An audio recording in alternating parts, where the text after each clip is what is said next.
Pobre, anong klaseng lamok ka at nakapasok ka sa party ng mayaman? Sigaw ng ina ni Gio habang sinasabunutan si Lira sa gitna ng mga bisita. Tingnan mo ang suot mo. Para kang alila. Filingera. Akala mo ba bagay ka sa anak ko? Natahimik ang buong crowd. Pati si Gio, hindi man lang siya pinagtanggol. Tumulo ang luha ni Lira habang hawak ang buhok niyang nabunot. Ano bang akala mo? Mayaman ka. Huwag mo nga kaming pinapahiya. Pero bago pa siya makaalis, may 3 guards na biglang lumuhod sa harap niya. Ma'am, bakit kayo nandito? Hinahanap na po kayo ng ama niyong pinakamayaman sa Asia. Bago ka pa lang sa channel neto, ibang kwento ni Ate Jane, istorya mo, ikwento mo. Huwag kalimutang pindutin ang notification bell at subscribe button.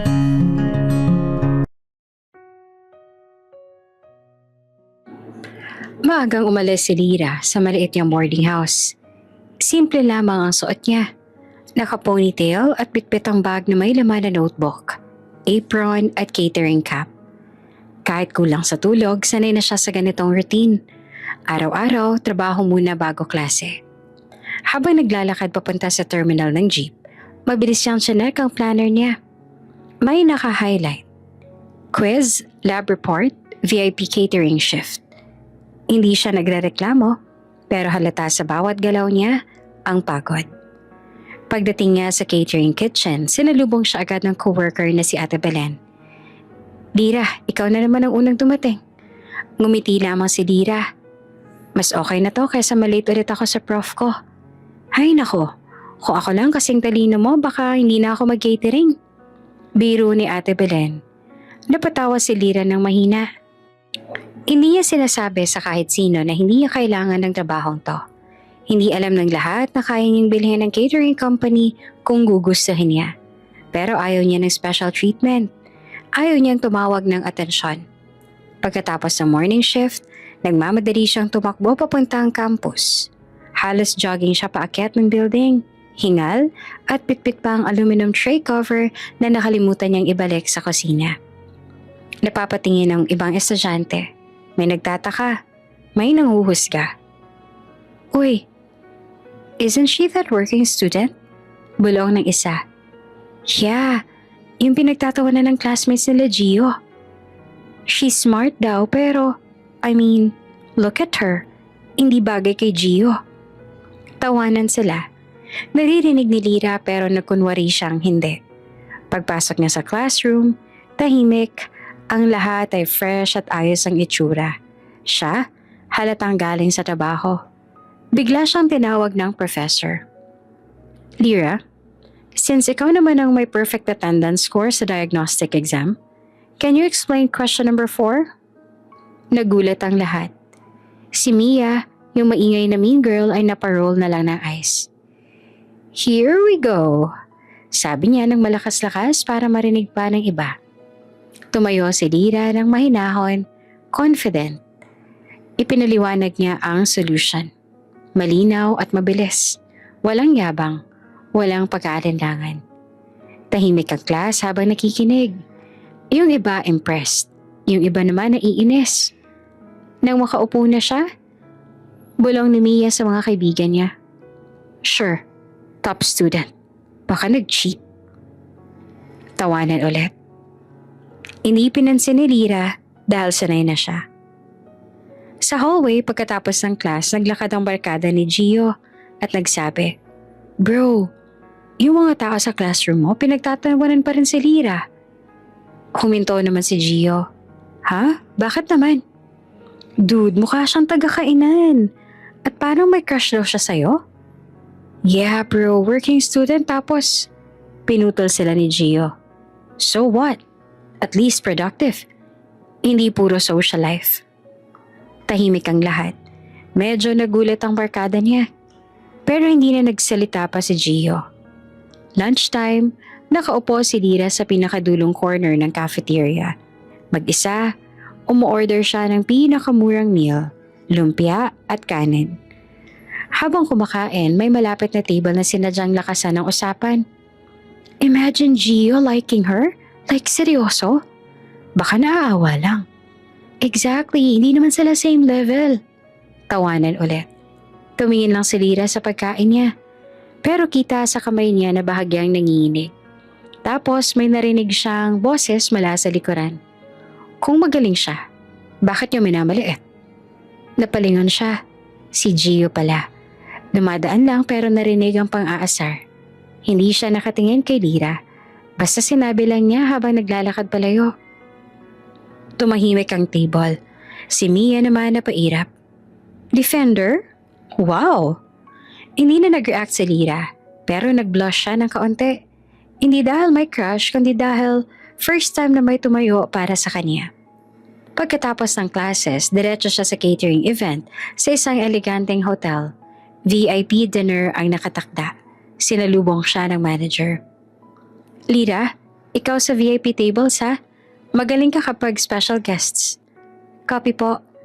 Nakangiti niyang sagot. Habang sineset up niya ang wine glass, napapatingin ng ibang crew. Focused, mabilis at maayos si Lyra. Tahimik pero competent. Lyra actually enjoys working. Walang drama, walang judgment. Gabi na nang matapos ang event, lumabas siya ng building. Bitbit ang backpack. Pagod pero satisfied. Bigla siyang naka-receive ng text. On standby a few meters away. Nanigas siya sandali. Mabilis siyang naglakad papunta sa mas madilim ng bahagi ng kalsada. Isang sleek back luxury car ang dahan-dahang lumapit. Bumaba ang driver. Ma'am Lyra, ihahatid na po. Kuya, sinabi ko na, huwag dito malapit sa campus or hotels. Please. Nakakahiya. Pero ma'am, kuya please, sa kabilang kanto na lang o, hindi dito. Napatingin siya sa paligid. Sana walang nakakita. Pero meron. Sa may gilid ng building, naghihintay ng booked car si Gio. Napakunot siya habang pinagmamasa ng eksena. A luxury car? For Lyra? Hindi niya rinig lahat pero malinaw ang isang linya. Huwag dito, nakakahiya. Napaisip siya. Who exactly is she? Tumango ang driver at umalis papunta sa kabilang block. Mabilis na naglakad si Lyra. Yakap ang bag at halatang kinakabahan na baka may nakakita. Pinanood siya ni Gio hanggang sa mawala sa kanto. Lumapit ang kaibigan niya. Bro, tara na, grab's here. Pero hindi gumalaw si Gio.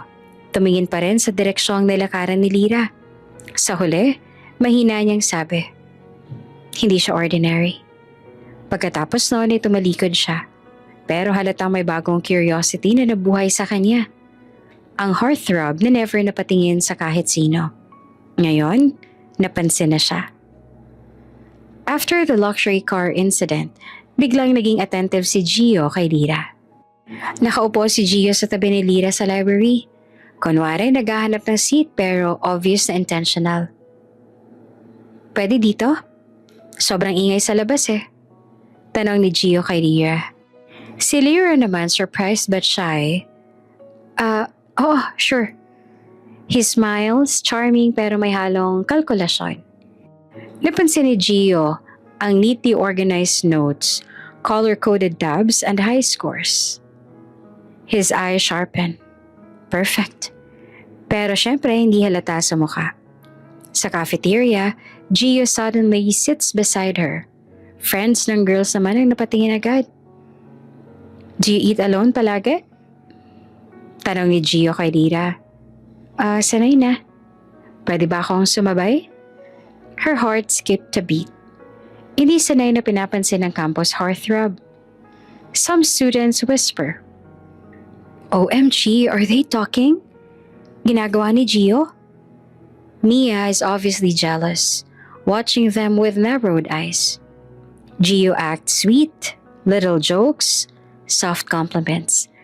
Pretending he's shy whenever he looks at her, Lyra begins to soften. One rainy afternoon, nabasa na si Lyra dahil walang payong. Dumating si Gio, hawak-hawak ang isang payong. Sabay na tayo, ayoko magkasakit ka. She blushed. They walked side by side. Natural ang naging pag-uusap. He even buys her hot chocolate. Then he casually says, "Pwede mo ba akong tulungan sa research namin? Hindi ko gets yung topic eh." "Sige, okay lang." Then Gio smiled again, the smile of a man who got what he wanted.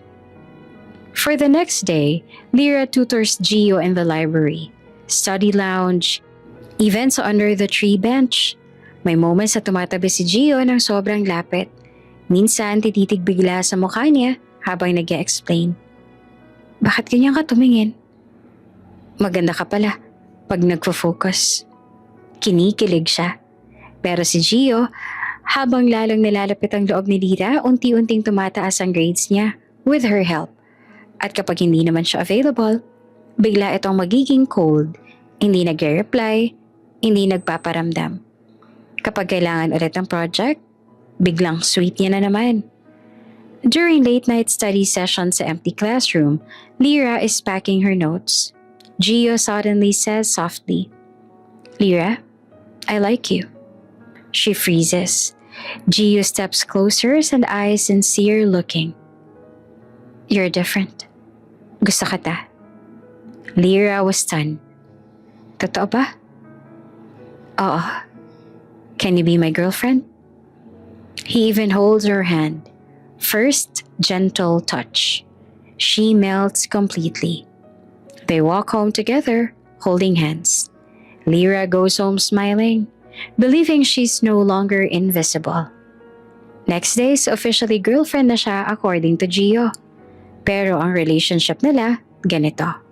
Sweet lang si Gio kapag may paper sila, may quiz, may group task, o kailangan niya ng reviewer. Cold naman si Gio kapag walang kailangan, may gimmick with friends, busy siya sa basketball at image building. Lyra doesn't complain. She thinks maybe busy lang siya. At important ako kahit papaano. Sa catering shift ni Lyra, napansin ni Ate Belen na antukan siya.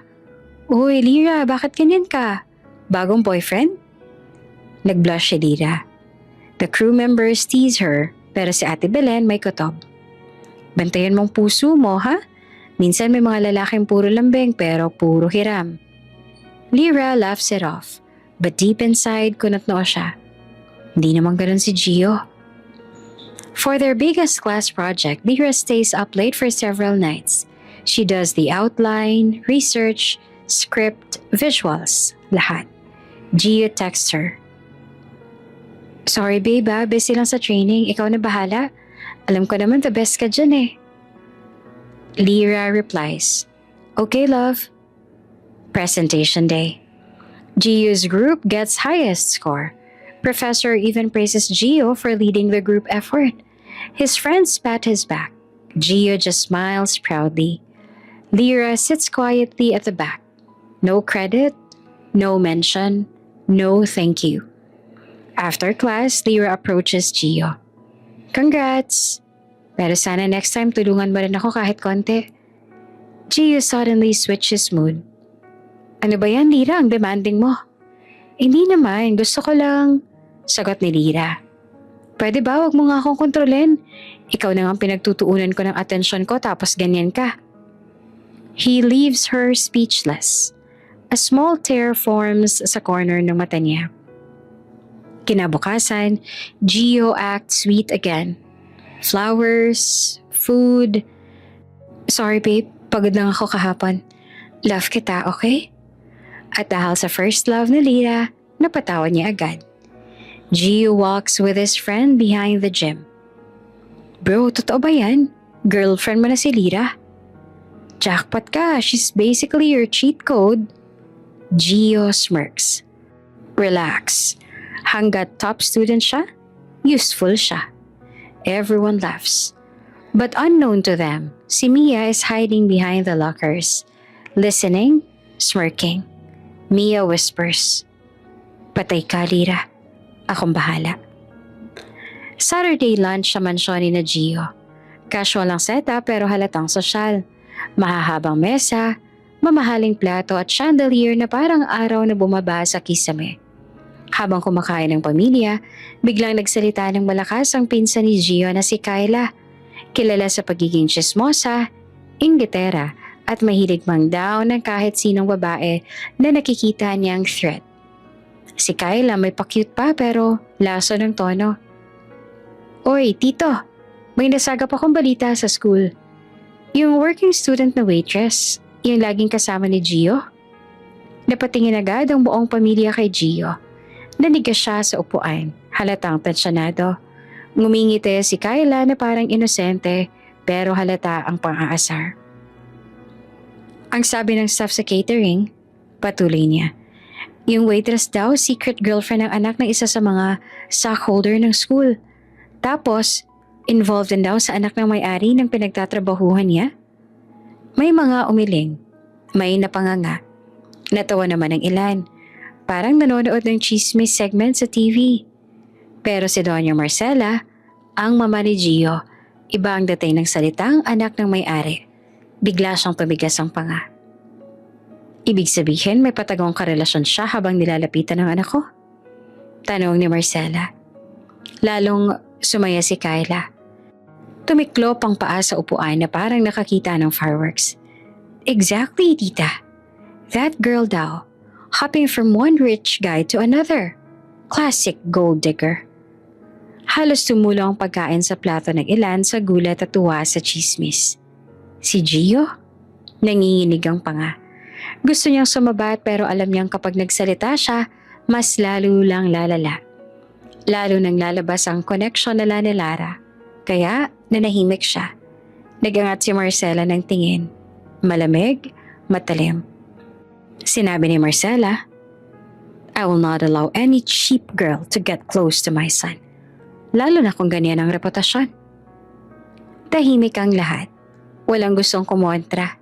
Si Kyla, nakangiti ng parang nanalo sa raffle. Gio finally tried to speak. Ma, the story isn't even. Pero sinupal-palagad siya. Kung taga-catering siya, obvious ang habol. Don't be naive. Sa kabilang dulo naman ng mundo ni Lira, sa maliit na laundry shop, kasama niya si Ate Belen. Nakatambak ang mga uniform. Amoy fabric conditioner ang paligid. Lira, may nagtanong pala sa akin kanina kung may manliligaw ka na raw? Tanong ni Belen. Si Lira naman ay nagulat. Tumawa ng mahina. Ako? Sino naman? Wala naman po akong ginagalaw na kahit sino. Pero habang nagpapatuloy siya sa pagtiklop, may kumurot sa dibdib niya. Hindi niya alam kung bakit pero parang may gumugulong na hindi maganda. Gabi na, nasa living room si Marcela, nanonood ng balita. Umupo sa tabi niya si Kyla. Parang pusang dahan-dahang lumalapit. Tita, I just want to protect Gio. Nagpanggap pa itong concern. Alam mo naman ngayon, uso yung mga babaeng nagtatago ng rich connections. Ang sabi nila yung waitress, nakikitulog daw minsan sa bahay ng lalaki. Bumaliktad ang sikmura ni Marcela. That is disgusting. Sakto dumaan si Gio sa hallway at narinig ito. Napatigil siya. Nakita niya si Kyla at ang mukha nitong may ngiting demonyo. Gio clenched his jaw. Pero kahit na gustong-gusto niya magsalita para kay Lira, nanahimik ulit siya. May hiya, may guilt at may takot. Hindi naman na nag-aksaya ng oras si Doña Marcela. Tinawag niya ang driver. Alamin mo lahat tungkol sa waitress na yan. Name, background, pamilya, lahat. Gusto ko kompleto bago matapos ang linggo. Tumango ang driver, halatang kabado.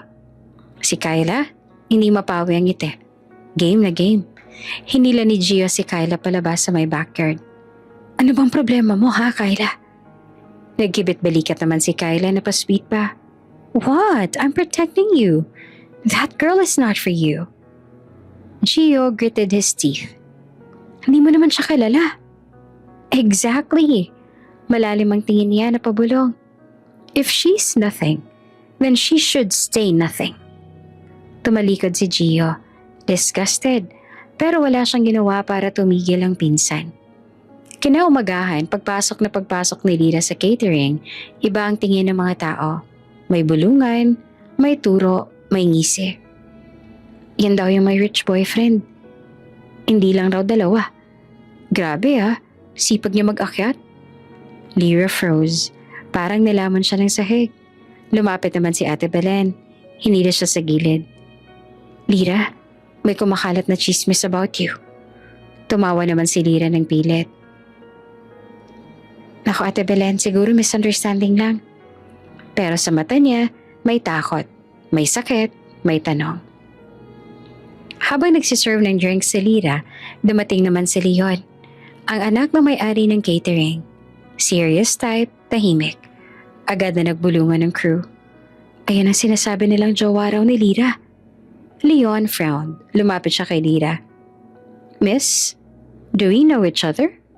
Tanong ni Leon. Nawala naman si Lyra sa kahihiyan. No sir, pasensya na po. Hindi ko po alam bakit. Pero bago pa siya makapagpaliwanag, dumating na si Doña Marcela. Dire-diretso, malamig ang tingin. Handa na sa gera. At nakita niyang eksena, Lyra talking to Leon. Sumiklab ang galit niya. So, the rumors are true. You're involved with the owner's son. Habang nilalandi mo ang anak ko? Tanong ni Doña Marcela. Napalingon ang buong staff. Nagulat naman si Leon. Nanigas si Lyra. She shook her head, nanginginig. Ma'am, hindi po. Pero sumigaw si Marcela. Don't you lie to me. I know your type. Social climber. Opportunist. Gold digger. Parang tinamaan si Lyra ng 10 kutsilyo. Tumulo ang luha niya kahit pilit niyang pigilan. Hindi siya makahinga. Hindi siya makapagsalita. Pumasok naman si Gio, hingal dahil tinext siya ni Kyla. And he saw everything. Si Lyra, umiiyak. Takot, pinagtatawanan. Ang ina namang si Marcela, nakataas ang kilay. Galit na galit. Ang mga employees nagbubulungan. At si Leon, hindi makagalaw. Nakita ni Lyra si Gio. Parang nagsusumamo. Naghihintay ng kahit kaunting depensa. Kahit isang salita. But Gio lowered his gaze. Hindi siya nagsalita. Hindi siya lumapit. Hindi niya siya pinaglaban. Si Marcela ay may malamig na boses. Anak, this is the girl you've been seeing? At sa harap ng lahat ni hindi malang kumonta si Gio. Si Lyra, tulad ng pusong nabasag ay tuluyan ang gumuho. Makalipas ang ilang araw, hindi na nagpakita si Gio. Wala malang text, tawag, o kahit simpleng kamusta.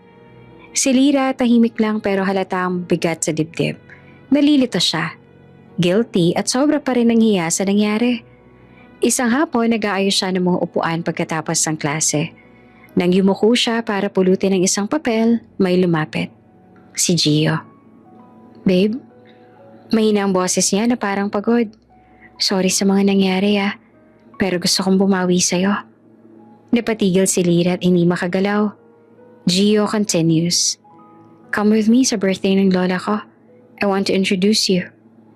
Nanlaki ang mga mata ni Lyra. Hindi niya ina-expect na after everything may ganito. Siguro mahal niya talaga ako. Isip niya. Ngumiti siya ng mahina pero totoo. Yes, sagat niya. Pero habang nakatalikod siya sandali para ayusin ang gamit, hindi niya nakitang nag-iba ang mata ni Gio. Hindi iyon excitement, hindi saya. Troubled, guilty, parang may tinatago. Sa maliit niyang kwarto nag-ready si Lyra. Isa lang ang maayos yung damit. Simple, pastel blue, malinis at disente. Inayos yung buhok niya gamit lang manipis na suklay. Tapos, light makeup lang. Tumingin siya sa maliit niyang salamin. Okay na siguro to, kahit hindi magara ang suot ko. Tumawag si Ate Belen. Lyra, sure ka na ba nadadalo ka dyan? Oo ate, gusto niya akong ipakilala. Sagot ni Lyra habang pinapantay ang blush niya. Tahimik naman si Ate Belen sandali. Kung mahal ka talaga, hindi ka ipapahamak. Kaya mag-ingat ka ha. Akala ni Lyra, overprotective lang si Ate Belen. Kahit may kaba, mas nangingibabaw ang pag-asa. Sinalubong siya ni Gio sa labas. Ang linis niyang tingnan. Naka-formal suit, polished shoes, well-groomed. pero tahimik siya. Cold, distracted. Napansin naman niyo ni Lyra. Okay ka lang? Ngumiti si Gio ng pilit. Half smile lang. Yeah, don't worry, just behave, okay? Huwag ka masyadong magsalita. Parang may tumusok sa puso ni Lyra, pero pinalipas niya. Siguro kinakabahan lang siya, sabi niya nga sa sarili. Pagdating nila sa mansyon ni Lola Victoria, kinabahan na nga si Lyra. Sobrang ingrande. Malalaking chandeliers, valet parking, guests in gowns and tuxedos. Para siya nakapasok sa mundo na hindi niya pinangarap sakupin. Napahinto siya. Gio leans close. Don't look scared, just follow me. Pagpasok nila, halos lahat ng mantayan napunta kay Lyra. Whispers, raised eyebrows, smirks. Waitress ang vibe. Ang cheap ng damit Anong ginagawa niya dito? Naninikip ang lalamunan niya, pero pinilit niyang ngumiti. Isang grupo ng rich girls ang lumapit kay Gio. Isa sa kanila ay si Bianca, nakaangat ang kilay. Hi Gio, and who's this? New scholar? Assistant? Nagpakilala si Lyra, nag-extend ng kamay. Hi, Hindi na inabot ni Bianca ang kamay niya. Nag-smirk lang at tumalikod kasama ang mga kaibigan. Gio forces a laugh. Don't mind them. Pero halata, wala siyang balak ipaglaban si Lyra. Si Lola Victoria naman mukhang reyna sa naka-gold na upuan. Elegant, sharp, impeccable.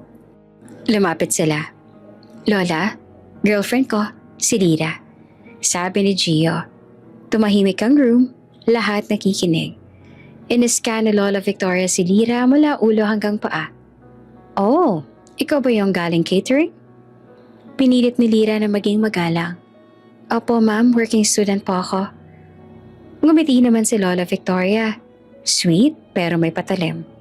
How impressive. Naglilingkod sa pagkain. Tapos ngayon, andito ka na sa kainan ng mayayaman.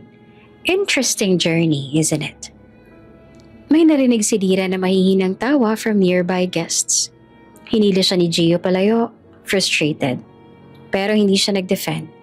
Lumapit si Kyla, naka-fake smile, naka-fake hug. Wow, you actually came. Nag-effort ka pala. Hinawakan siya sa braso at masyadong mahigpit. Come, introduce kita sa some people. Para siyang hinila papunta sa mga mesa. Pero bawat introduction, puro insulto. Saan mo nabili yung dress? Sa Shopee? Student ka ba? Or nagsiserve? So, ikaw yung rumored girlfriend? Cute, parang staff. Sinubukan ni Lyra na sumagot ng maayos. Pero bawat sagot niya, ginagawang punchline. Kyla keeps smiling pero obvious pinapahiya siya buong gabi. At si Gio, nasa kabilang banda ng hall. Umiinom kasama ang friends na hindi nga lumilingon sa kanya. Tradisyon sa party ang formal dance. Dapat si Gio ang kadance ni Lyra. Pero na nagsimula ng music, lumapit si Bianca sa harap niya. Gio, dance? At si Gio, tumingin kay Lyra for a second, hesitant. Then, tinanggap ang kamay ni Bianca. Humawak sila sa isa't isa. Umikat sa dance floor na parang perfect couple. May narinig si Lyra na bulungan. Ayan, mas bagay. Buti nilapitan siya ni Bianca. Lumapit si Kyla kay Lyra. Oh, I'm sorry. Akala mo ba ikaw ang kadance niya? Hindi dito, girl. Mag-isa si Lyra. Nakasiksik sa sulok. Kinagat ang labi para hindi umiyak. Dumating naman si Doña Marcela. Naka-high heels, naka-pearl jewelry, hawk-eyed. May bumati sa kanya. Oh, Marcela, your son brought a working student? So thoughtful of him. Cute, parang staff. Nag-ignite ang galit ni Marcela. Dire-diretso siyang lumakad papunta kay Lyra. You? Why are you here? Nag-try si Lyra na maging respectful. Inimbitahan po ako ni Gio. Marcela cuts her off. Malakas ang boses. Inimbitahan o ikaw ang nagpumilit? This is a private event, not a place for outsiders. Nagtingin na ng mga tao. Tingin mo ba bagay ka rito? Dagdag ni Marcela, mas malakas. Hindi mo ba naiisip kung gaanong kababa ang level mo kumpara sa amin? Nanginginig na si Lyra. Ma'am, hindi ko po intensyon. Leave, sabi ni Marcela na matalim. Bago isipin ang lahat ng ginagamit mong anak ko para umangat. Napansin ni Gio ang eksena mula sa dance floor. Ma, stop. Kasalanan mo to, sigaw ni Marcela. Bakit mo dinala dito ang babaeng yan? Natahimik ang lahat. Si Bianca nakasmirk. Si Kyla satisfied. Si Lola Victoria, calm but cruel. Gio, you can date anyone you want, sabi ng Lola. But not someone like her. Hindi natin siya ka-level. Tumangong ilan. May nagtawanan at may napailing. Malakas ang tugtog at nakikislapan ng mga chandelier at halos lahat ng bisita ay nakagown at mamahaling suit. Nasa gitna naman ng grand ballroom si Lyra. Nakakapit sa maliit niyang handbag. Sinusubukang maging invisible kahit waitress siya sa totoong trabaho. Ngayon nakasimple pero maayos na dress siya na hiniram niya lang sa kaibigan. Kanina pa bago sila pumunta, sinabihan si Gio at umaasa pa rin na magiging maayos ang lahat.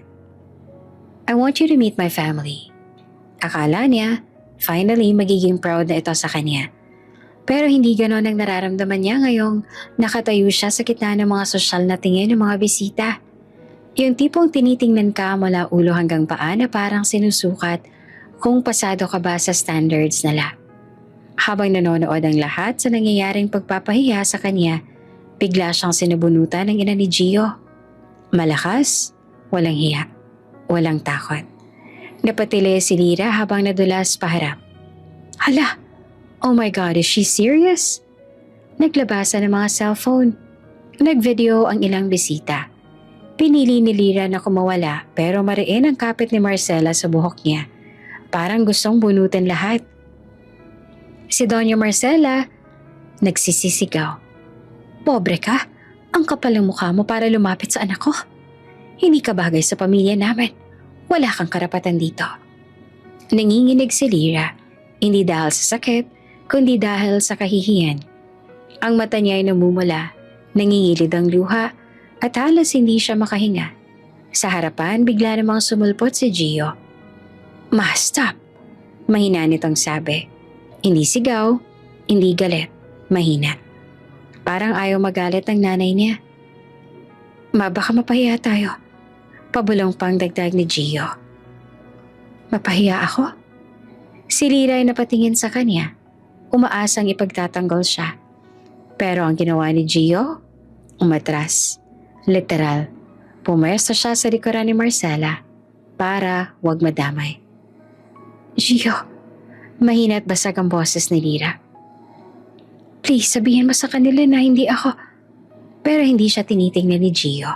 Nakahawak lang ito sa bulsa ng suit niya. Parang nagtatago. Tinulak ni Marcela si Lyra pababa. Hindi naman malakas para masaktan physically, pero sapat na para mahulog ang dignidad niya sa sahig. Umalis ka sa party na to at huwag mo nang lalapitan ng anak ko, kahit na kailan. Tumingin si Lyra kay Gio. Isang huling pagkakataon. Isang huling pag-asa na magsalita siya na ipagtanggol siya. Pero ang ginawa ni Gio, tumingin sa ibang direksyon. As if she was nothing. As if hindi niya ito naging girlfriend. As if hindi siya nito hinalikan. As if hindi sila nag-usap gabi-gabi for weeks. Dahan-dahan namang tumayo si Lyra. Hindi niya na pinunasan ang luha niya. Hindi niya na inayos ang buhok niyang gusot-gusot. Hindi niya na binawi ang isang bagay na wala na talaga. Naglakad siya palabas habang hawak ng iba ang phone nila. Naka-record. May mga bumubulong. Kawawa naman. Pero bakit pa kasi siya nandito? Waitress lang siya, diba? At habang naglalakad siyang parang basang sisiyo, may isang matandang babae na nasa gilid. Hindi sosyal, hindi mayabang. Tahimik lang at nakaupo. Sinundan ng matanda si Lyra ng tingin May halong lungkot, may halong pag-unawa. Pero hindi pa alam ni Lyra, siya pala ang lola na may kaarawan. Pagkalabas niya ng venue, malamig ang hangin. Huminga siya ng malalim, pero mas lalo pa siyang nasaktan. Sa loob ay bumalik ang musika. Nagpatuloy ang party, walang pumigil. Walang sumunod para kamustahin siya. At doon niya naramdaman. Ito na ang pinakamasakit na gabi ng buong buhay niya. Pero hindi niya alam, darating ang araw na sila ang luluhod sa harapan niya. Pagkalabas ni Lyra ng Grand Ballroom, akala niya ay tapos na ang kahihiyan. Akala niya sapat na ang sampal sa dignidad niya, pero hindi pa pala. Hindi pa siya nakakalayo ng may isang grupo ng mga bisita. Puro tita, pinsan at barkada ni Gio ang sumunod sa kanya sa hallway. Mga nakagown, may hawak na wine glass at halatang sabik sa dama. "Hoy!" tawag ng isang tita. May edad pero nakabling malaleeg hanggang pulso. Napalingon si Lyra kahit nanginginig pa ang kamay niya. "Anong akala mo sa sarili mo?" Tumaas ang kilay ng isa pang tita. "Filingera ka kasi, no? Tama nga si Marcela. Hindi ka bagay sa pamilya namin." Parang hindi siya tao. Parang issue lang niya siya sa group chat nila. Pinilit na lang ni Lyra na huminga. "Pasensya na po kung wala agad siyang pinatigil ng isa. Huwag ka na nga magpaka-inosente. Ginagamit mo lang kagupuhan ni Gio, hindi ba?" Nanghina ang tuhod ni Lyra. Hindi niya na alam kung saan nanggagaling ang mga paratang. Hindi niya kayang lumaban, kahit alam niyang mali naman sila. Lumapit ang pinsan ni Gio, yung kilalang maarte. Mahilig ipagmayabang ang branded niyang bag. "Alam mo ba kung paano kita nakilala? Lagi ka nakababad sa library. So obvious na ginagamit mo siya para pakopya." "Hindi po totoo yun." Mahinang sagot ni Lyra. "Hindi ko po siya ginagamit. Nagtatrabaho po ako. Pinaghihirapan ko po ang lahat." Nagkatawanan ng grupo, malalakas at mapanlait. "Pinaghihirapan daw? Waitress ka nga, di ba? Ay wow, so prestigious. That dress, sino nag-sponsor? Si Gio? Malay mo nagpa-awa effect lang para one day maging girlfriend niya ko, no?" Hindi na nakatiis si Lyra. Tuloy-tuloy ang luha niya. Pero kahit umiiyak, nakatayo pa rin siya ng diretsyo. "Ayos ang pong insultuhan niyo ako," mahinang sabi niya. "Pero sana po, huwag niyo nang sabihin ginagamit ko siya. Hindi po ako ganon." Mas lalo lang siyang umingay. "Ang kapal mo pa rin talaga magsalita, no? Oo nga pala, pumunta ka nga pala rito. Hindi iniisip kong bagay ka. Gumawa ka pa talaga ng eksena. Pati tuloy si Marcela, napahiya." May lumapit pang isa, ang kumare ni Doña Marcela, na halatang sanay nang maglabas sa mga judgment sa ibang tao. "Girl, kung gusto mong umangat, sa ibang paraan mo gamitin. Hindi yung umaasa ka sa pogit mayaman. Hindi lahat ng babae kumakapit sa gwapo ay nagtatagumpay." Pinipilit pa rin ni Lyra na maging mahinahon. "Kilala ko po ang sarili ko. Hindi niya ako sinusuportahan. Hindi po ako humihingi ng kahit ano." Pero parang gasolina ang bawat salita niya. Lalo lang umapoy ang mga ito. "Ha? Hindi ka humihingi? Anong tawag sa pagdikit mo sa kanya? Charity work niya?" "Kaya ayun, naaawa siguro sa'yo kaya dinala ka rito. But girl, hindi ka pasok. Harsh pero truth." Hindi na alam ni Lyra kung ano ang mas masakit. Yung sinabunutan siya kanina o itong paulit-ulit na pagyurak na parang wala siyang kwenta. "Kung ako sa'yo," dagdag ng isa, "umuwi ka na. Nagpapaka-epal ka pa dito." "Oo nga, baka isipin ng ibang guest na part ka ng entertainment." Isang tawa, dalawa, sunod-sunod na. Para siyang binabato kahit walang bato. Para siyang nilulunod sa ingay kahit walang tubig. Habang tinutuligsa si Lyra ng grupo, may biglang dumating. Si Miss Olivia. Ang matandang babae na nakita niya nakaupo kanina. Tahimik, elegant pero hindi mayabang. "Excuse me?" Malumanay pero matigas ang tono. Tumahimik ang lahat. "Bakit niyo siya sinisigawan dito sa hallway? Hindi pa ba sapat ang ginawa sa kanya kanina?" Nagkatinginan ng mga tita. Hindi po. We were just... Pinapaalala lang namin sa kanya ang place niya. Sabi ng pinsan na pilit pang confident. Ngumiti naman ang matanda. Pero hindi mabait ng ngiti. Yung tipong, I know exactly what you're doing. Ganun ba? At kailangan ninyo magsama-sama para sigawan ng isang babaeng umiiyak? Walang sumagot. Tumingin si Miss Olivia kay Lyra. Iha, okay ka lang? Napakagatlabi si Lyra. Umiiyak pero nakayuko. Okay lang po. Hindi ka okay? Sagot ng matanda. Pero humahanga ako sa'yo. Hindi ka sumigaw pabalik. Hindi ka nagmura. Hindi ka nagtaas ng kamay. Tumingin ulit siya sa grupo. With these ladies, mukhang kailangan pang turuan ng manners. Namula ang isa sa mga tita. Excuse me po? Excused you, sagot ni Olivia. Pwede na kayong bumalik sa party. Hindi kayo bagay dito. Masyado kayong maingay. Hindi man lantaran pero ramdam ng grupo ang authority ni Olivia. Unti-unti silang nagsialisan. Nag-aalangan, nag-rationalize ang kung ano-ano. Let's go na nga, nakakahiya naman. Sabi ng isang tita ni Gio. Hindi ko alam nandito si Doña Olivia. Sakalang huminga ng maluwag si Lyra.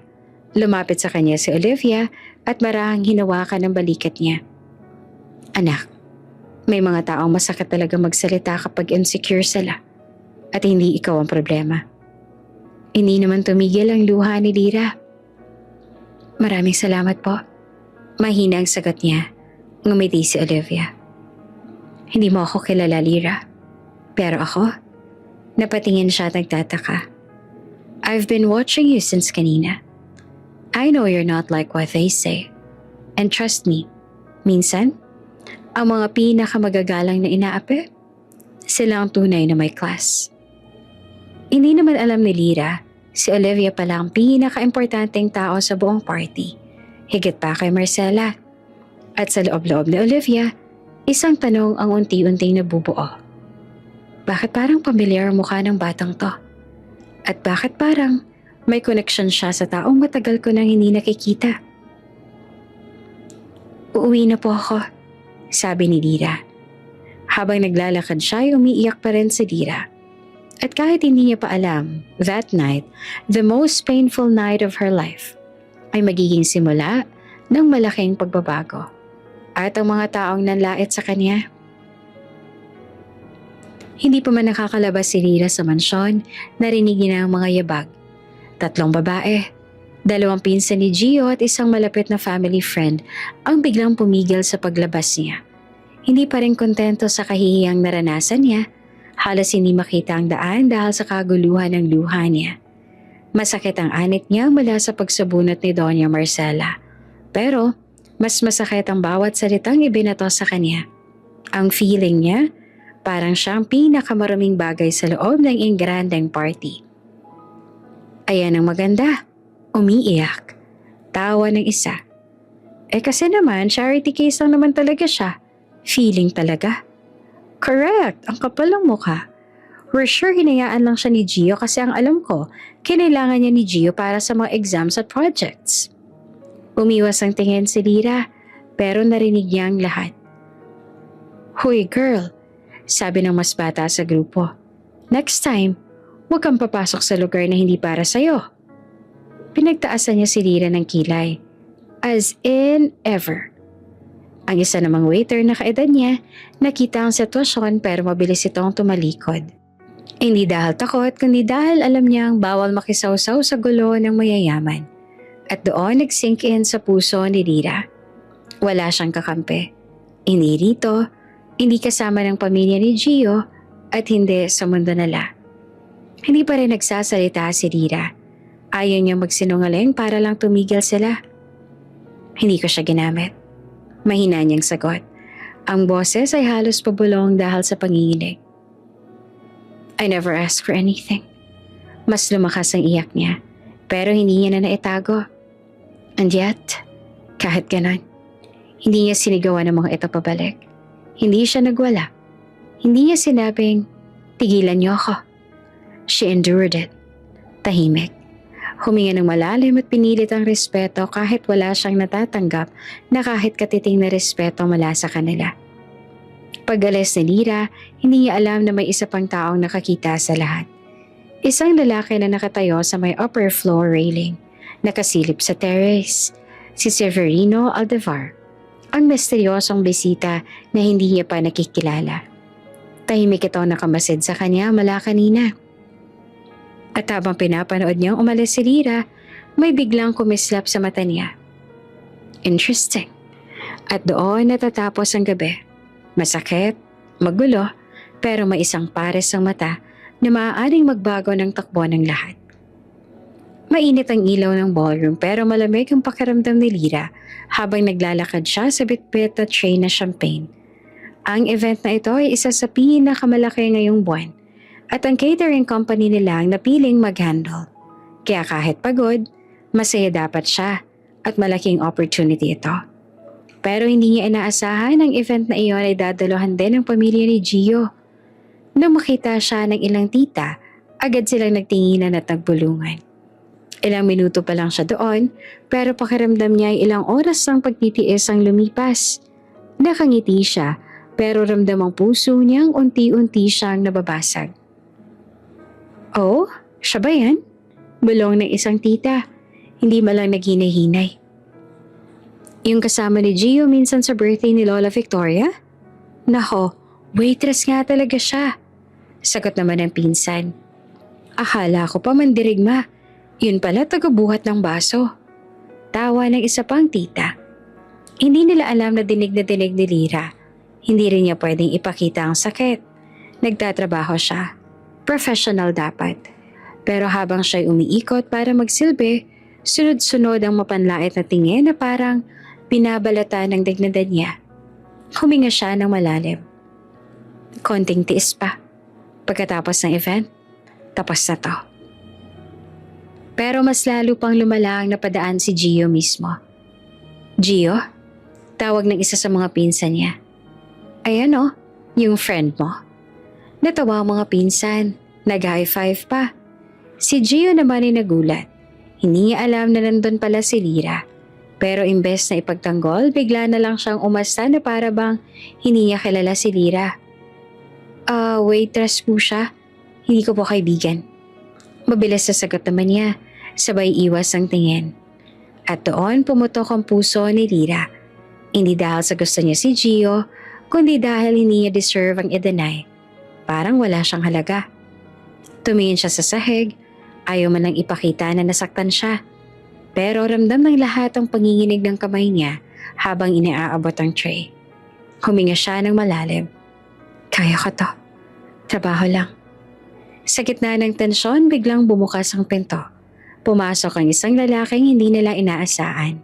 Si Severine Aldevar. The cold, brilliant billionaire strategist. Board member ng kung ano-anong global companies.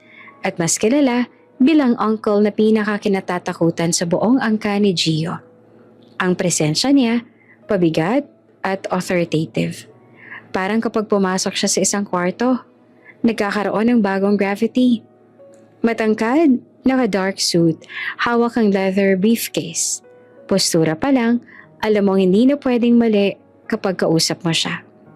Napatigil ang music, napatigil ang mga tao, at halos napalunok ang lahat ng kamag-anak ni Gio. Tito Severin? Halos mapasigaw si Gio. Nagpakitang masaya pero halatang kinakabahan. Akala namin next month ka pa darating. Plans changed. Malamig na sagot ni Severin. Where's your father? Nagunahan magsalita ang mga tita. Nasa kabilang room pa po, tito. Mag-excuse lang po siya to greet you. Sobrang bilis ng tono nila. Halatang takot. Habang naglalakad si Severin papasok sa ballroom, hindi naman sinasadyang natamaan ng mga mata niya si Lyra na may hawak na tray at nakayuko. Halatang pinipigilan ng luha. Hindi niya alam kung bakit pero tumigil siya saglit. Parang may nakita siyang mali. At bago pa nakalayo si Lyra, narinig niyang mapanlait na bulong mula sa mga pinsan ni Gio. Umiiyak? Dahil lang hindi pinansin ni Gio? Kawawa naman, feeling close kasi. Ganyan talaga kapag social climber. Nanlamig ang mukha ni Severin. Hindi niya kilala si Lyra, hindi niya alam ang kwento. Pero malinaw sa kanya ang isa. May ginagawang masama ang mga taong to. Lumapit siya sa table ng mga tita. Mabagal pero mabigat ang dating. Halos hindi makagalaw ang mga babae. Tito Severin, pilit nilang ngiti. Good evening po. Kung may ginagawang mali sa harap ko, malamig yung putol. Huwag niyong subukang itago. Nagkakanda pikit-pikit ang mga pinsan. Hindi naman makatingin ng diretsyo. Wala po kaming. May narinig akong pang-aapi. Sagot niya. And I don't tolerate disrespect. Ever. Tahimik ang buong mesa. Si Gio hindi mapakali. At tito, maliit lang naman pong misunderstanding yon. No? Putol na Severin. Ang mali ay mali. Regardless kung sino pang gumagawa nito. Sapat na yon para yumuko ang lahat. Sa gilid naman, si Lyra ay nagmadaling umalis. Sobrang namumula ang mga mata niya. At mabilis ang paghinga. Nagpaalam siya sa head caterer. Ma'am, ihahandle ko na lang po yung next station sa labas. Alam ng lahat ang ibig sabihin. Gusto lang niyang makalayo. Hindi siya lumingon. Hindi siya naghanap ng kakampi. Lumabas siya ng ballroom na parang pinipilit buuin ang sarili habang naglalakad. At si Severin napatingin sa direksyon na nilabasan niya. Parang nagtataka. Parang may gustong itanong. Parang may hindi nagustuhan sa nakita niyang luha ng isang taong wala namang ginawa, kundi magtrabaho. Tinapunan niya ulit ang tingin ng mga pamangkin. Kung may ganyan pa ulit, malamig yung sabi bago tumalikod. Ako ang magiging problema ninyo. At sa unang pagkakataon, nakita ng buong pamilya ni Gio ang isang Severin Aldevar na hindi lang basta pumapasok sa event, kundi isang Severin Aldevar na nakakita ng mali at hindi ito hahayaang lumala. Hindi niya kilala si Lyra, pero mula sa sandaling iyon, hindi na siya isang mukha na basta makakalimutan niya. Tahimik ang ballroom. Ang mga bisita kanina pa nakatingin sa mga pinag-uusapan.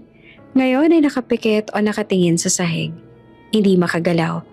Ang hangin tila huminto sa oras nang lumapit si Severin Aldevar sa gitna ng mga mamahaling bisita. Direkta sa ina ni Gio, si Doña Marcela. Bago pa man makaalis si Lyra sa kanyang pwesto, nakita niya na si Doña Marcela. Aba, nandito na talagang waitress sa social climber na kumakapit na parang linta sa anak ko. Si Lyra hindi naman makapagsalita. Ang mga luha sa mata pilit na pinipigilan. Hindi ngayon, please. Bulong niya sa sarili. Marcela, malamig at malinaw ang tono ni Severin. Walang kaarte-arte. Kung sa harap ko, sinasaktan mo ang mahihirap. Paano pa kung wala kang nakakakita? Nagulat ang lahat. Tahimik na tahimik. Ito ang unang pagkakataon na may sumalungat kay Doña Marcela sa isang paraan na hindi mapapahiya siya. Maliban na lang sa mismong mata ni Severin na tila ba nagbabanta ngunit hindi sinasabi. Si Doña Marcela, kilala sa pagiging mapagmataas at walang takot sa kahit sino sa social circle niya. Napatingin. Ang bibig niya na karaniwan ay nakangiti o nakasimangot sa iba. Ngayon ay nagtataka. Hindi niya maintindihan kung paanong may nakasalungat sa kanya ng ganito sa harap ng maraming tao. At hindi siya mapahiya ng kapwa niya. Lahat ay nagulat.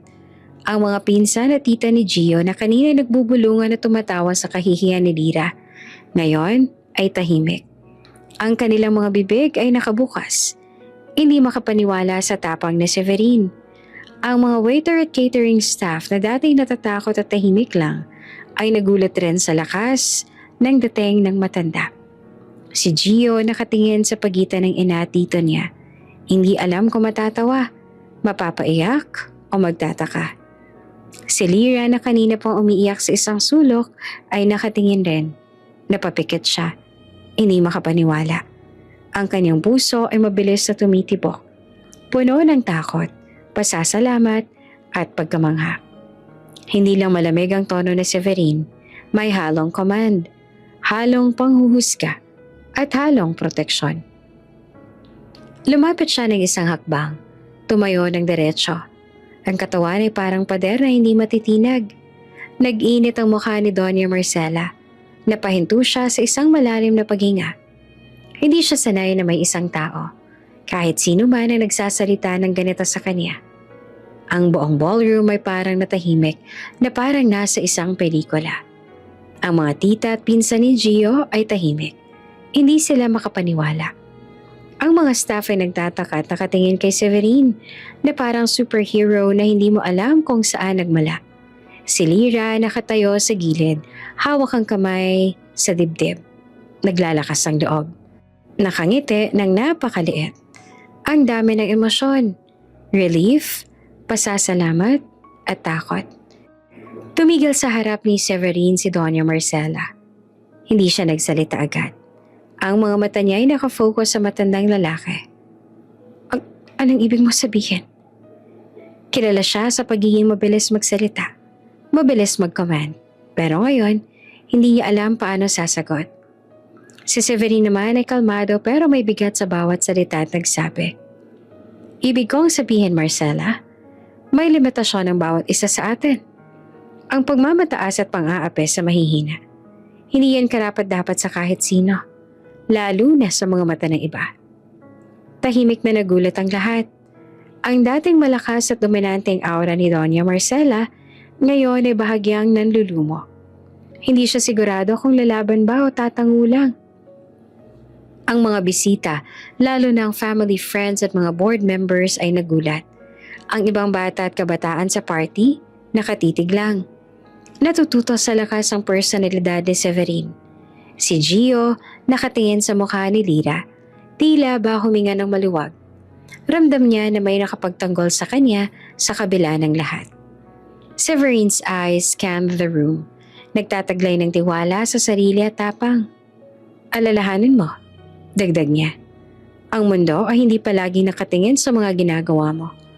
At may mga taong may mata, kahit hindi mo alam." Hindi niya kailangan sigawan o magyabang. Sapat ang katahimikan at intensity ng kanyang tingin para magsilbing babala. Si Lyra nananatiling tahimik. Hindi niya alam paano sasabihin ang kanyang pasasalamat. Isang simpleng tingin lang kay Severine ang ibinigay niya. May halong takot at respeto. At kaunting ginhawa. Ang bigat na pinasa niya kanina ay unti-unti nang bumabalik sa kanyang dibdib. Ngunit hindi bilang kaibigatan ng kahihiyan, kundi bilang proteksyon na hindi niya inaasahan. Nakangiti si Severine ng bahagya at lumapit sa kanyang seat. Si Doña Marcela na kanina pa dominant at maingay ay tumigil sa mga bulungan at tawa. Ang kanyang mga mata ay nanlumo. Pansamantalang nawala ng kapangyarihan sa harap ng katiyakan at tapang ni Severine. Tahimik ang ballroom sa loob ng ilang segundo, ngunit ramdam ang pagbabago. Ang dating masigla sa pang-iinsulto ay naging maingat. Ang mga mata ng bawat bisita ay nakatingin kina Severine at Lyra. Ramdam ang respect at curiosity. Ang dating power dynamics ng party ay unti-unting nag-shift. Si Lyra na kanina ay naiiyak sa isang sulok, ngayon ay nakatayo na ng diretsyo. Hindi siya nagbiro o nagpakita ng sobrang emosyon. Ngunit ramdam niya, hindi na siya mag-iisa. Si Severine matikas, umupo sa kanyang chair, hawak ang glass ng tubig. Tahimik, isang simpleng tingin lang kay Lyra na para bang nagsasabing, "Keep your head high. Hindi ka nag-iisa sa mundo na puno ng pangungutya at yabang." Si Doña Marcela nananatiling tahimik at nag-iisip at bahagyang nagbago ang aura. Si Lyra unti-unting huminga ng malalim at sa isang maliit na ngiti, naramdaman niya ang unang bakas ng pag-asa sa buong gabing iyon. Nakahinga si Lyra sa isang sulok ng terrace. Umalis sa tensyon na akala niyang sasabog. Pilit pinipigil ang luha. Ramdam niya ang lamig sa balat at bawat pindot ng hangin ay parang nagdadagdag sa panghihina niya. Nang makita ito ni Severine, hindi niya na pinigilan ang sarili. Dahan-dahan siyang lumapit. Walang halong drama. Walang kaba. Parang predator na tahimik ngunit nakaka-intimidate. Inabot niya ang kanyang blazer. I think you need this. Mahina ngunit matatag ang boses niya. Nagulat naman si Lyra. Sir, hindi po kailangan.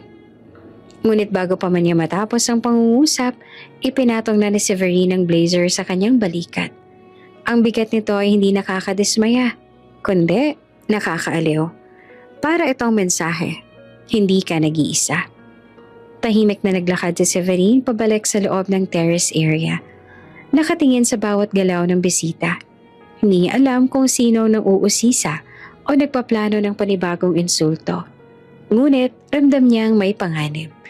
Si Lyra hawak ang blazer, nakatitig sa kanya. Ang puso niya ay mabilis sa tumibok.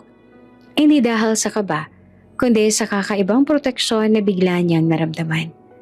Bago pa siya makaalis, biglang naramdaman ni Lyra ang bigat ng presensya sa paligid. 3 lalaki ang lumuhod sa kanilang harapan. Elite private guards ng ballroom.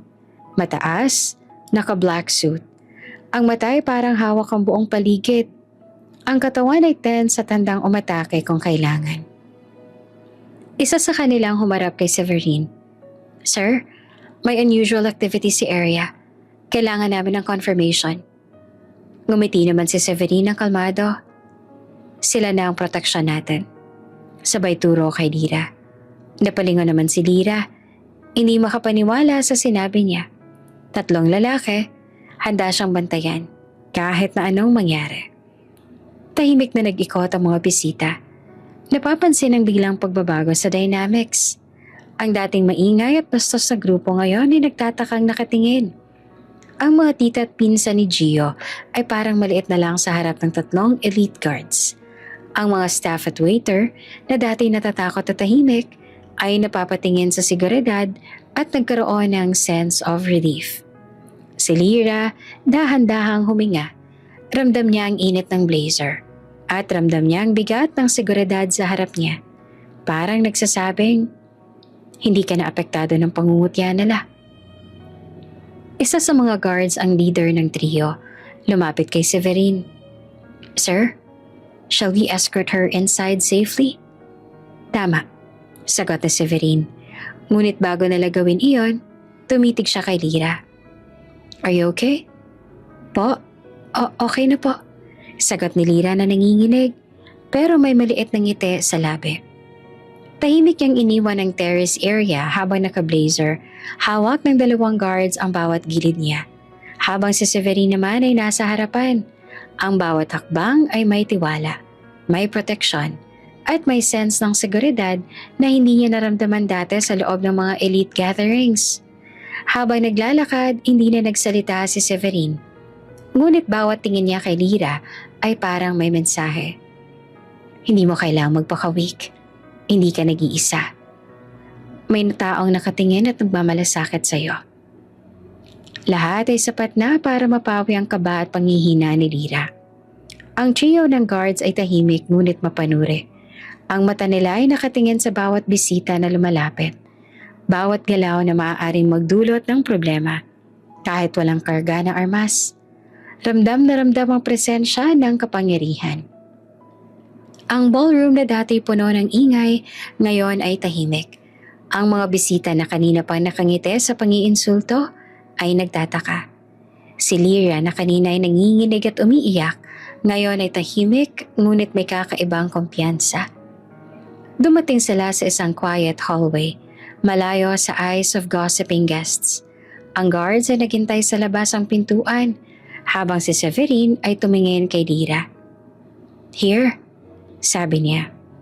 You're safe now. Si Lyra ay napangiti sa unang pagkakataon ngayong gabi. Ramdam niya ang panghihina at kahihiyan na kanina ay unti-unti nang nawawala. Maraming salamat po, sir. Mahinang bulong niya. Hindi mo kailangang pasalamatan.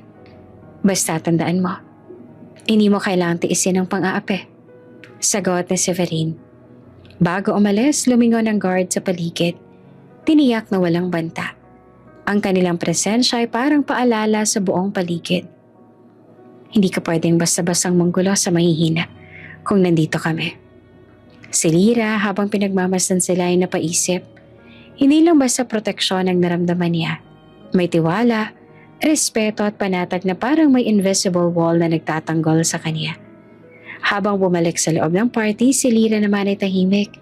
Hindi siya nakatingin sa kung sino man ang bisita. Ang alam niya, ang gabi na iyon ay isang malaking punto. May isang tao, si Severine at ang kanyang guards na handang ipagtanggol siya mula sa pangungutya, kahihiyan at pambabastos. Ang blazer sa balikat niya ay hindi lang simpleng damit. Isang simbolo iyon ng proteksyon. Ang mga hakbang niya ngayon ay mas matatag, mas confident, at may bagong lakas na hindi dala ng yaman o popularidad kundi ng respeto at tiwala. Si Severine na nakatingin sa kanya mula sa corridor. Ang mata ay puno ng intensity pero may bahagyang ngiti. 3 guards, nakaposisyon sa paligid, handa sa anumang mangyari. At kahit hindi pa niya alam, ang gabing iyon ay magiging simula ng pagbabago sa buhay niya, sa ballroom at sa mundo ni Gio. Ang pang-aapi ay natigil, ang respeto ay naibalik, at ang isang estranghero na may presensya ng kapangyarihan ay naging unexpected hero niya. Tahimik ang ballroom. Ang mga mata ng lahat ay nakatingin kay Lyra na kanina pa nakaupo sa sulok. Tahimik at magalang kahit napahiya. Ramdam pa rin ang lamig sa hangin. Pero ngayon ay mas matatag siya. Nakataas ang ulo. Hawak ang blazer ni Severine at tila ba may bagong aura ng lakas sa kanya. Bigla namang huminto ang pag-uusap ng mga bisita nang marinig ang boses ng isa sa mga elite guards. Malakas, malinaw, puno ng pagkabigla. Ma'am Lyra, kayo po ba talaga to? Nagulat naman si Lyra. Ako po ba? Mahina niyang sagot. Hindi pa rin niya maintindihan ang sitwasyon. Ang buong crowd mula sa mga tita at pinsan ni Gio hanggang sa mga family friends ay nagulat. Ang ilang bisita, kanina pa busy sa social chatter. Ngayon ay nakapikit sa disbelief. Isa pang guard ang tumayo. Inaayos ang posture niya at may kahalong respeto at awe sa tono. Ito po ang anak ni Ramon Imperial, the richest man in Asia.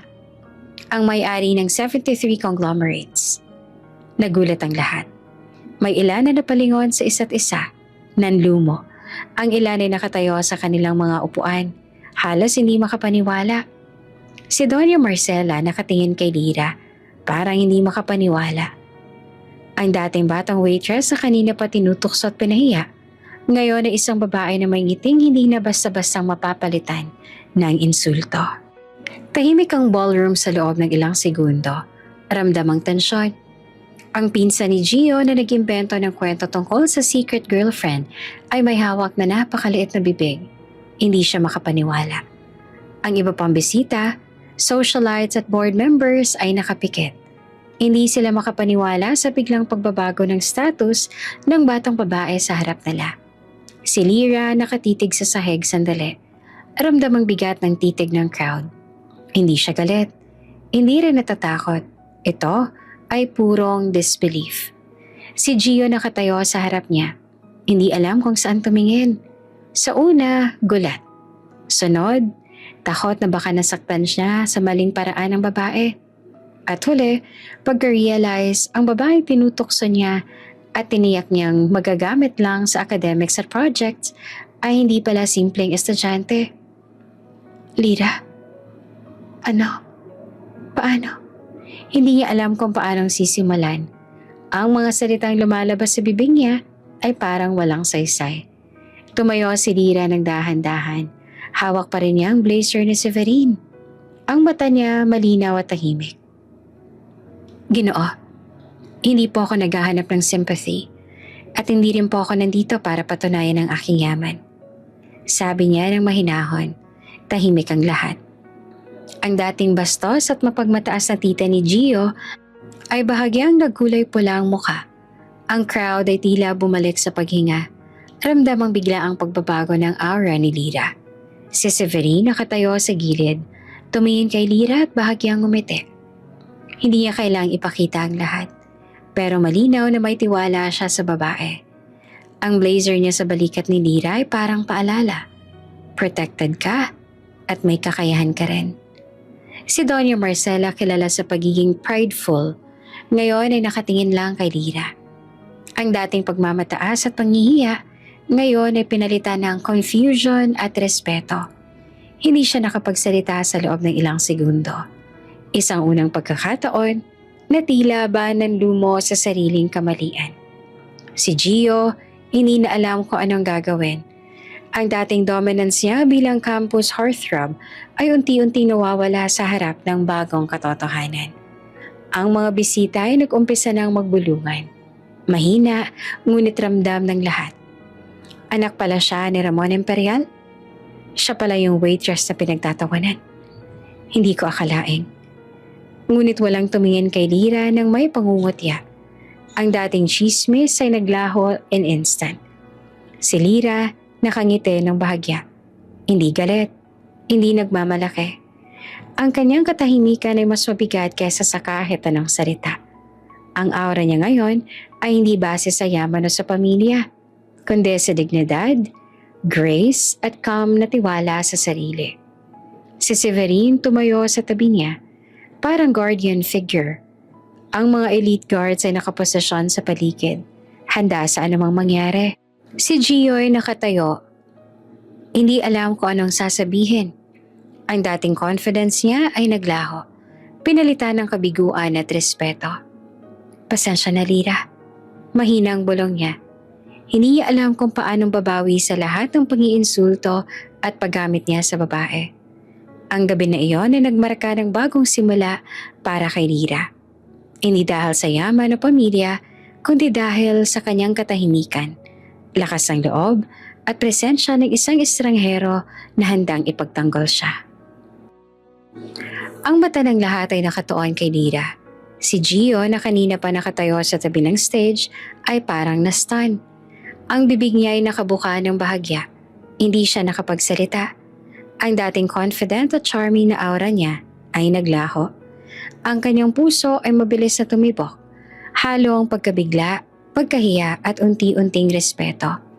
Si Doña Marcela, ang bibig naman niya ay nakapikit. At ang mga mata niya na dati busy sa pag-aayos ng bisita o pagngiti sa mga kakilala ay biglang nakahawak sa harap niya. Hindi siya makapaniwala. Ang dating bastos niyang salita, "Pobre ka't walang karapatang lumapit sa anak ko," ay bumalik sa kanya. Tila echo ng kanyang sariling kahihiyan. Tahimik ang ballroom sa loob ng ilang segundo. Ngunit ramdam ang tensyon sa bawat galaw. Ang mga staff na kanina patahimik at natatakot ay nakatingin kay Lira na parang nakita nila ang isang bagong aura. Malakas, confident at dignified. Isa sa elite guards ni Severine ay humarap kay Lira. Nakatayo, nakafocus sa bawat bisita. Handa sa anumang mangyari. Ang presensya niya ay parang invisible shield na nagbigay ng seguridad at respeto. Ang dating powerful at loud na mga tita at pinsan ni Gio ay natigilan. Hindi makagalaw sa pangungutya. Ang buong ballroom ay nag-shift ang dynamics. Ang dating social hierarchy na base sa nakikita at naririnig, ngayon ay nakabaliktad na sa isang iglap. Nanatiling nakaupo si Doña Marcela. Nakapikit, halos hindi gumagalaw. Ang kamay niya ay bahagyang nanginginig habang hinahaplos ang mamahaling abaniko.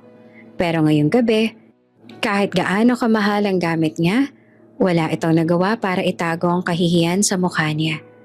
Marahang bumuga siya ng hangin. Anong ginawa ko? Anong sinabi ko? Ang tanong na paulit-ulit sumagi sa isip niya. Dahan-dahan iminulat niya ang mata. Sakto sa pagdaan ni Lira, payapa ang tingin. Mataas ang posture at wala ni bahid ng galit. At doon siya mas lalong natigilan. Hindi niya na nakita ang pobre na lagi niyang pinupuna. Ang nakita niya ay isang babaeng may dangal. Marcela, mahina ang bulong ng isa niyang kaibigan. Lumapit at nag-aalangan. Hindi ko akalaing ganito ang mangyayari. Hindi naman sumagot si Doña Marcela ni hindi niya kayang tingnan ng kaibigan. Naramdaman niyang dumudulas pababa ang kanyang pride. Unti-unti, parang tinutuklap mula sa loob.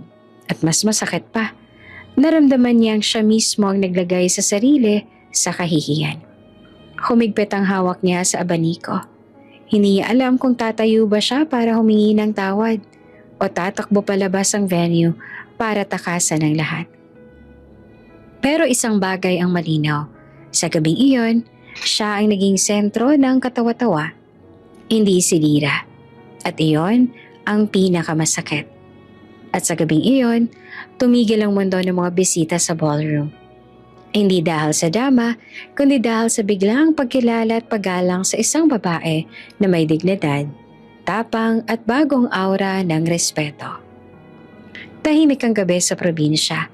Ang klase ng katahimikang hindi niya naranasan kailanman sa Imperial Mansion. Walang headlights, walang guard radios, walang CCTV na nakatutok sa bawat galaw niya. Si Lyra naka-hoodie, nakasabit ang backpack sa balikat. Huminto sa harap ng isang lumang boarding house. Huminga siya ng malalim. Eto na talaga. Bakit siya umalis? Kanina lang kasunod pa niya ang convoy ng security.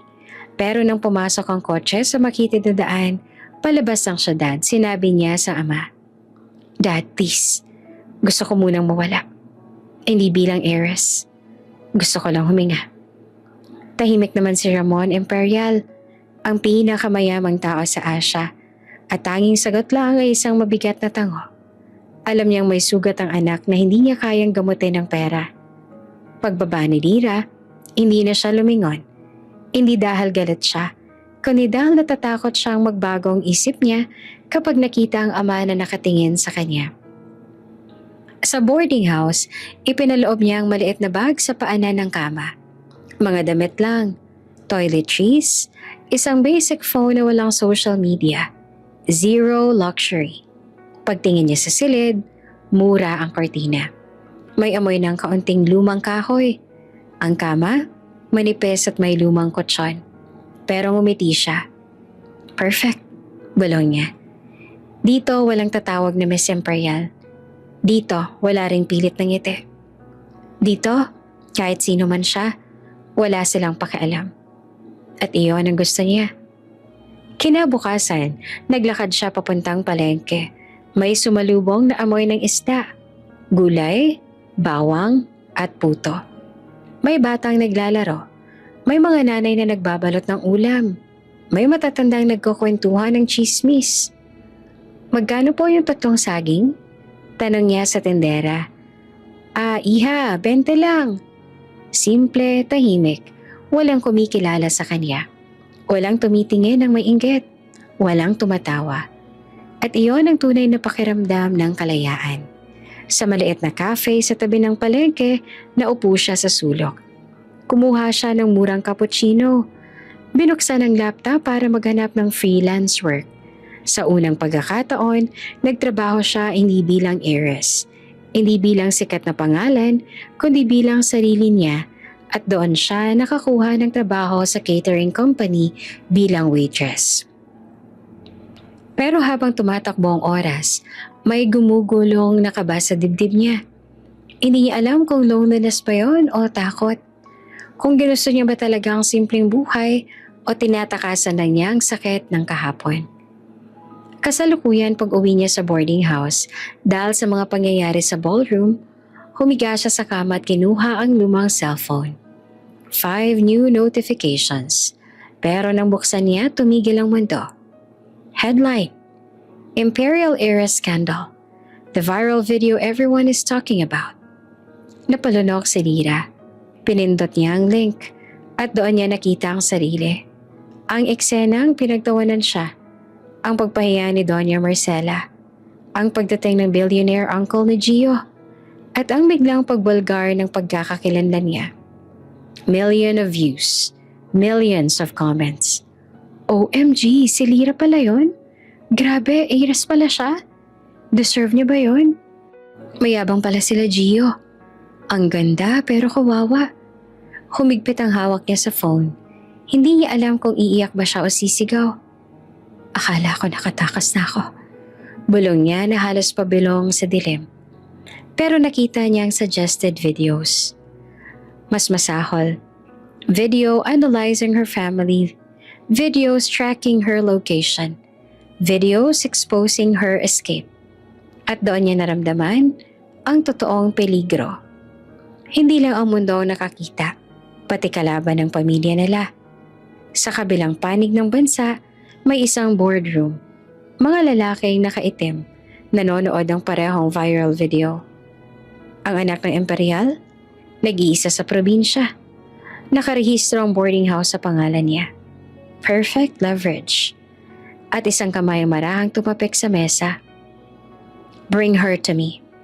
Si Lyra nakaupo sa sahig, yakap ang tuhod. Ang simpleng mundong pinili niya, biglang nagbago ng kulay. Hindi ito ligtas. Hindi ito malayo sa panganib. At sa salamin ng maliit na kwarto, nakita niya ang sarili. Pagod, pero matatag. Si Lyra ako ngayon. Pero hindi ako mahina. Sabi niya. Tinapik niya ang mukha. Huminga ng malalim. At sa gabing iyon, habang nakatanaw sa bituin, na-realize niya na hindi lang simpleng buhay ang haharapin niya, kundi ang banta ng isang mundo na hindi niya kayang takbuhan, kahit gustuhin pa niya. Tahimik ang maliit na kalsada sa probinsya habang naglalakad si Lyra. Bag sa balikat, libro sa kamay, nakatingin siya sa maliit na tindahan at palengke. Ang mundo ng lungsod ay malayo na. Ang magarbong ballroom, ang socialite crowd, at ang eskandalong nag-viral ay tila panaginip lang. Ngunit sa dilim ng gabi, may isang mata ang sumunod sa kanya. Mata na sanay sa kapangyarihan. Obserbador sa bawat galaw.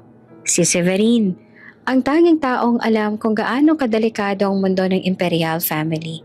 Tahimik na nagtatago sa likod ng shadow.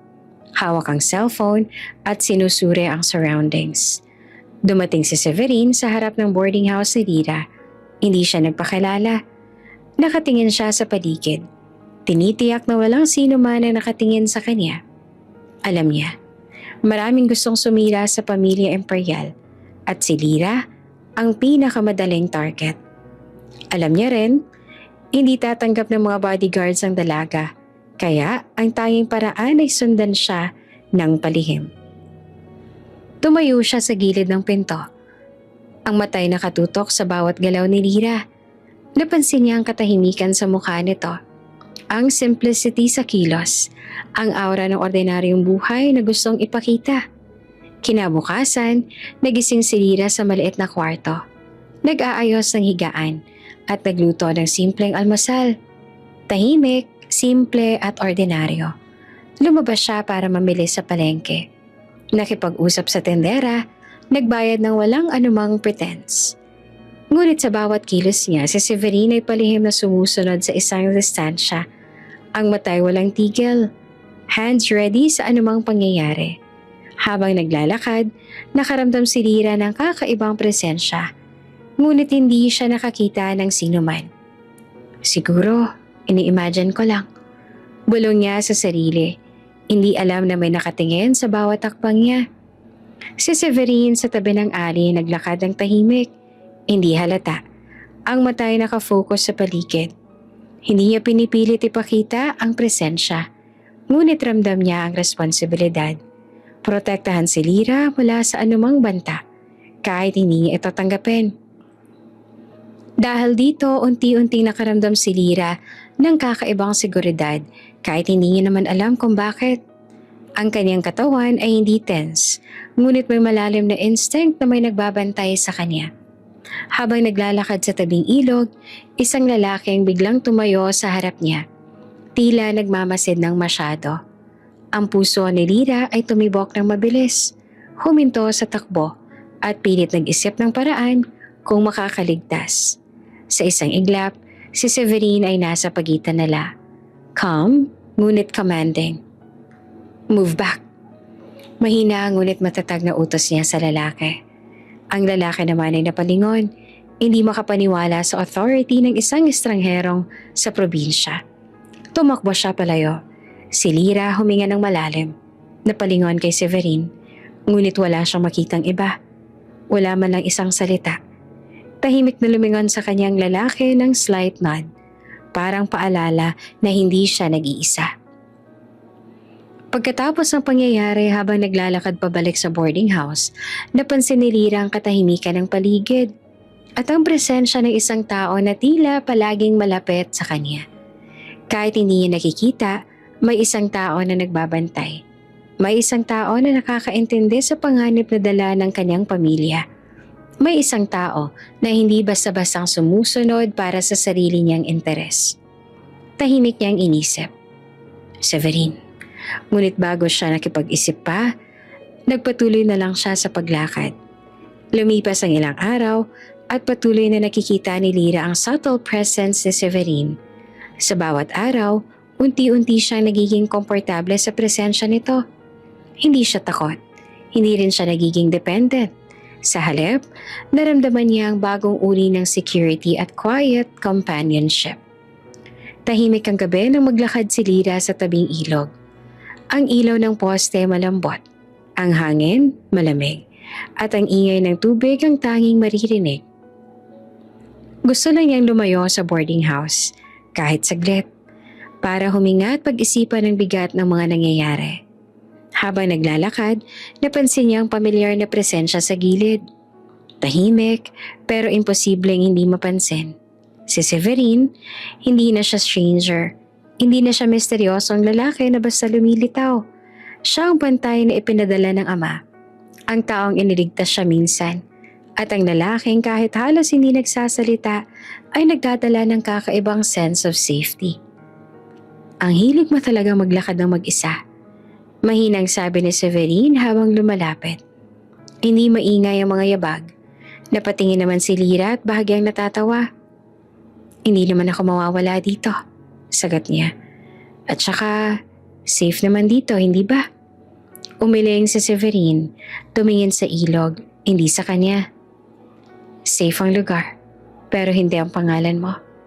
Tahimik siya, hindi iyon masagot. Tinapik ni Severine ang daliri sa railing ng tulay, halos pabulong. Lyra, maraming gustong manakit sa tatay mo. And the easiest way to do that is to get you. Hindi to banta, hindi to utos. Ito ay paalala at pag-aalala. Alam naman niyo ni Lyra. Dahan-dahan siyang naupo sa bato sa gilid at umupo rin si Severine. Ilang pulgada lang ang pagitan nila. Walang dumaan na motor, walang tao. Silence but not uncomfortable. Kilalang kilala niya ang katahimikan ni Severine. Hindi ito cold, hindi ito rude. Ito'y presence na hindi demanding, hindi naghihimasok. At doon nakaramdam siya ng hindi niya inaasahan. Hindi pagka-attract, hindi kilig, pero connection. Habang nakatingin sila sa malamlam na agos ng ilog, may tahimik na unawaan na nagsimulang mabuo. Sa mata ni Lyra, nakita niya ang isang taong pagod rin. Isang taong nagsasakripisyo ng hindi napapansin. Isang taong hindi lang protektor, kundi tao rin na may sariling sugat. At sa simplicity ni Lyra, walang makeup, nakaponete lang, suot ang lumang jacket na binili niya sa palengke. Nakita ni Severine ang isang bagay na hindi niya madalas makita sa mundo niya. Walang maskara, walang agenda, walang pakitang tao. Para kay Severine na araw-araw ay nakikipag-poker face sa mga politiko at negosyante, nakaka-disoriente yon. In a good way. Hindi ka malang nagalit? Sabi niya bigla. Halos binubulong lang sa hangin. Ha? Saan? Tanong ni Lyra. Nasinundan kita dito. Sagot ni Severine. Diretso pero hindi nakaturo ang tingin. Ngumiti naman si Lyra ng mahina. Kung ibang tao yon, oo. Pero ikaw, alam ko namang hindi mo gagawin yon kung hindi kailangan. Tumigil si Severine. Parang may kailangan siyang lunukin bago sumagot. Hindi lang dahil kailangan. Nalaglag ang tingin ni Lyra sa lupa. Hindi niya alam kung anong ibig sabihin noon at hindi pa niya kayang alamin. Naglakad silang dalawa pa uwi, hindi na nagsasalita. Pero hindi iyon awkward, hindi rin pilit. Sa bawat takbang, may unti-unting understanding na nabubuo. Pagdating sa harap ng boarding house, huminto si Severine. Dito lang ako hanggang matapos ang shift ng watch team. Mahinang sabi niya. Hindi mo naman kailangan. Ngumiti ulit si Lyra. Good night, Severin. Hindi siya ngumiti pabalik. Pero ang mga mata niya, malambot na ngayon, ang nagsabi ng sagot. Sa maliit na kwarto, humiga si Lyra. Nakatitig sa kisame. Inisip ang nangyari. Siguro, bulong niya. May mga taong gumagalaw na may malasakit, kahit hindi nila sabihin. Sa labas nakatayo si Severin sa ilalim ng ilaw ng poste. Tahimik, malayo ang tingin. Pero alert at ready. Hindi bilang bodyguard, hindi bilang utos ng ama niya, kundi bilang siya, isang tao na handang bantayan ang katahimikan ni Lyra. Hindi bilang imperial heiress, kundi bilang Lyra, ang babaeng hindi niya inaasahang papasok sa mundo niya ng ganito, kabigat.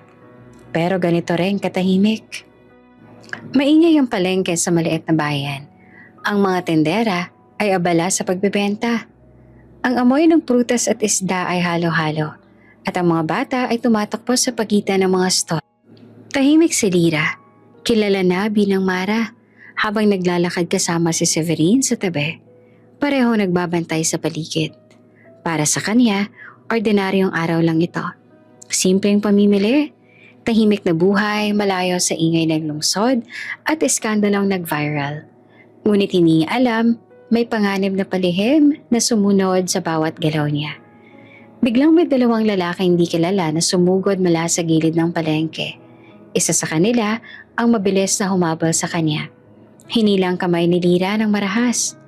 Hoy! Bitawan mo siya! Sigaw ni Severin. Mabilis na lumapit sa kanila.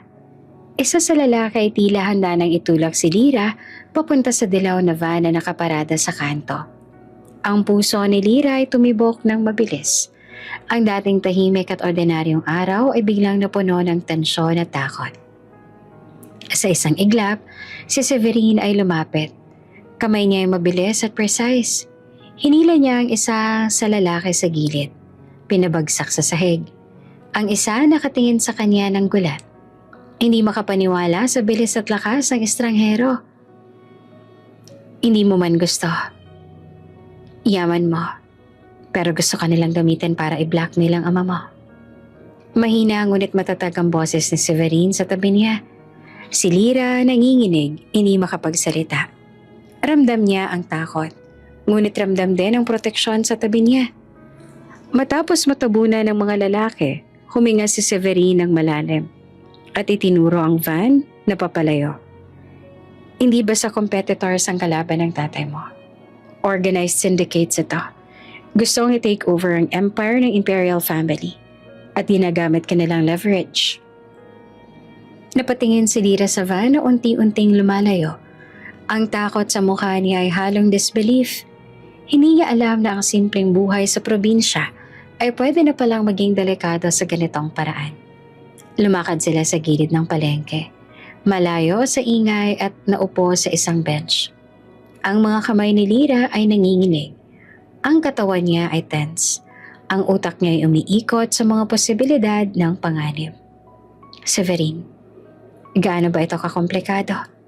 Mahina niyang tanong. Lyra, hindi mo pwedeng baliwalain.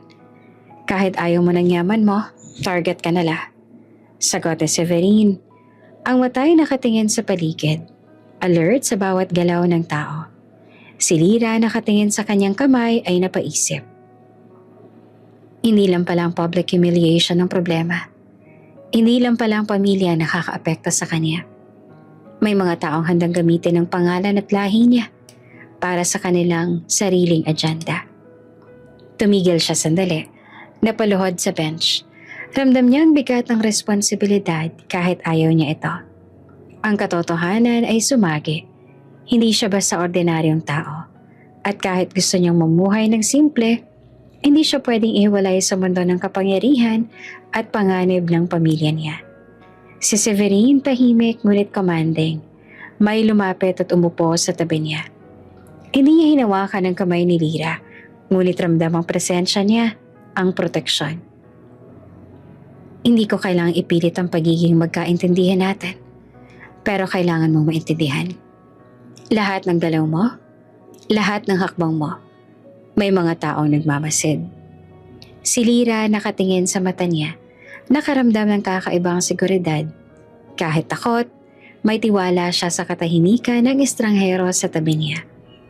Matapos ang insidente, naglakad sila pabalik sa boarding house. Tahimik si Lyra, sinusuri ang paligid sa bawat sulok. Anong gagawin natin ngayon? Tanong niya na halatang kinakabahan. Babantayin kita ng palihim. Hindi mo kailangan ng bodyguards na halata. Ako mismo ang susunod sa iyo. Ngunit walang makakaalam. Sagot ni Severin. Ang simpleng plano ay mamuhay ng tahimik. Unti-unting bumabalik sa realism ng peligro. Ang boarding house, ang maliit na kalsada, at ang palengke ay hindi naligtas kung walang tahimik na estranghero. Habang naglalakad sila sa gabi, nakaramdam si Lyra ng kakaibang koneksyon kay Severin. Hindi siya minamaliit, hindi siya ginagamit.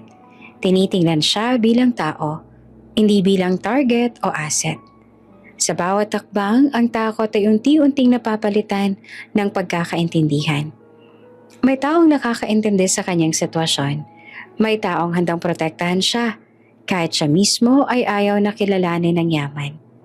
Pagdating sa boarding house, tahimik sila sa loob. Ngunit ramdam ang bigat ng insidente. Si Lyra nakaupo sa kama. Ang matay nakatingin sa bintana. Iniisip ang panganib. Si Severin nakatayo sa gilid. Ang mata ay alerto. Hawak ang cellphone. Nakamasid sa paligid. Hindi pa tapos ang laban. Bulong ni Severin.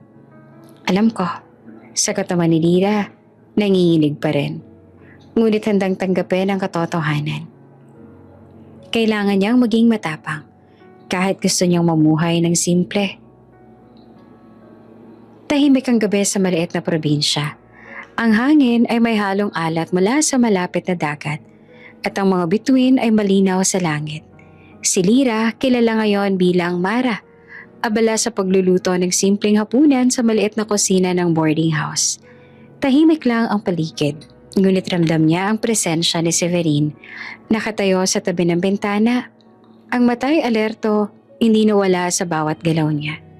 Hindi naman nagsasalita si Severin, ngunit ramdam ni Lyra ang katahimikan na nagbibigay seguridad. Habang siya ay nagigiya sa kawali at niluluto ang simpleng adobo, nakatingin si Severin sa labas. Obserbador sa bawat tao na naglalakad sa maliit na kalsada.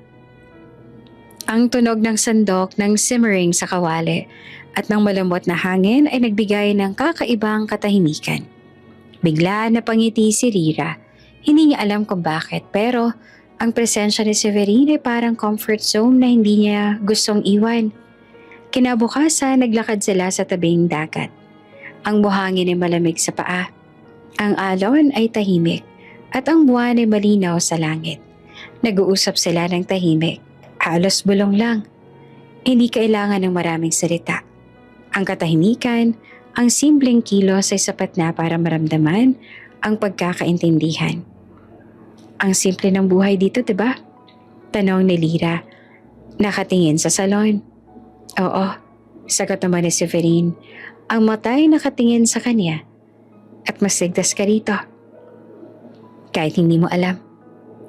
Habang naglalakad sa dalampasigan, natatawa sila sa maliit na bagay. Paano nasusunog ang tinapay sa kawali? Paano na si Lyra ay natutong magbasa ng mapa sa maliit na bayan? At kung paano si Severin, nasanay sa corporate world ay naiintriga sa ordinaryong buhay na ito. Sa gitna ng tawanan, may mga sandaling humihinto ang mundo para sa kanila. Tahimik, simpleng moments na nagiging mahalaga. Ramdam ni Lyra ang comfort. At kahit papaano, unti-unting lumalalim ang kanyang feelings kay Severin. Sa pag-uwi sa harap ng boarding house, tumigil ang hangin sa paligid. Tila nag-aantay sa kanilang kilos. Ang tingin ni Severin sa mata ni Lyra ay mas malambot kaysa dati. May halong concern at curiosity. Lyra, mahinang bulong niya at halatang may gustong sabihin. Si Lyra naman ay napatingin.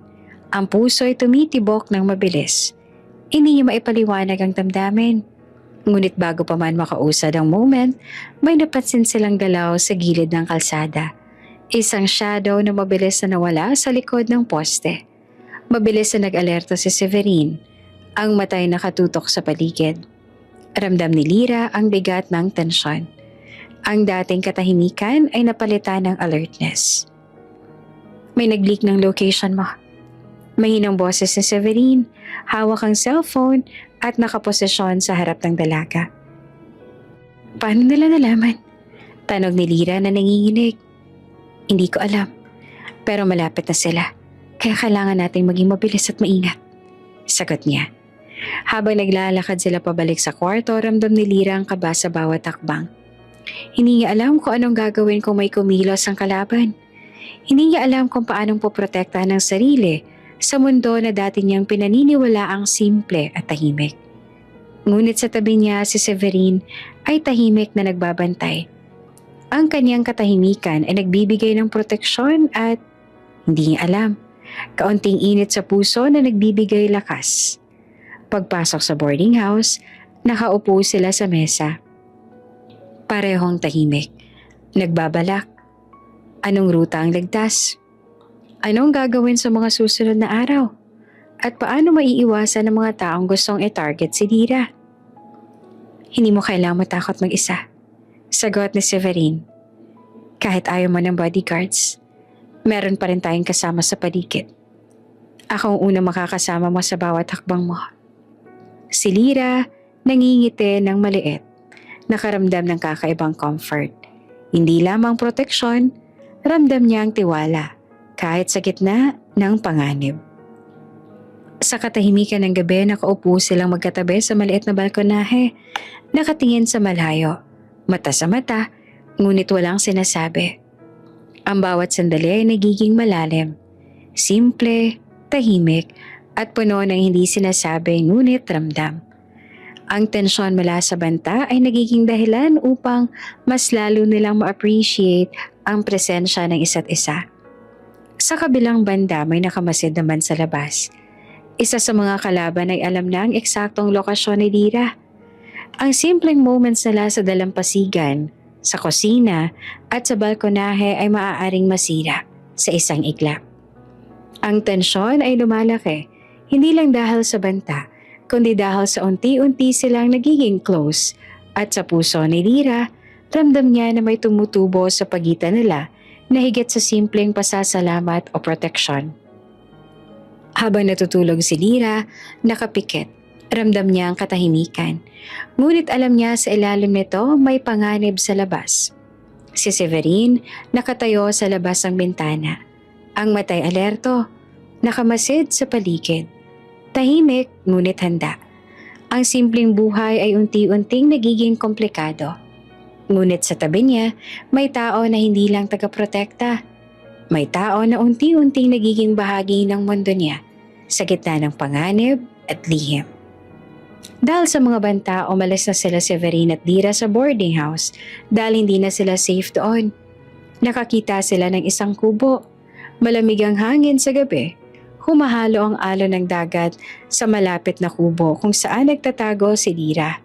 Tahimik ang paligid, ngunit ramdam ang tensyon sa bawat hakbang ni Severine. Nakatingin sa dilim sa gilid ng dalampasigan. Ang mga mata niya ay alerto. Bawat tunog ay sinusuri. Hindi ba sa ordinaryong gabi ito? Lyra, mag-iingat ka sa paligid. Mahina ngunit matatag ang boses ni Severine habang magkasama silang naglalakad sa maalikabok na daan pauwi sa kubo. Okay lang ako, Severine. Parang wala namang tao. Sagot naman ni Lyra. Hindi alam ang paparating na panganib. Biglang may sumabog sa daan. Isang granada na nagpasabog ng alikabok at debris sa paligid. Ang tunog ng putok ay umalingaw-ngaw sa maliit na kalsada. Ang lupa ay nanginginig sa ilalim ng kanilang mga paa. Ang hangin ay puno ng abo at usok. Sa reflex na mabilis kaysa oras, tinulak na Severine si Lyra papunta sa gilid. Protektado siya sa debris. Ngunit siya mismo ay nasapul ng maliit na peraso ng kahoy at bato.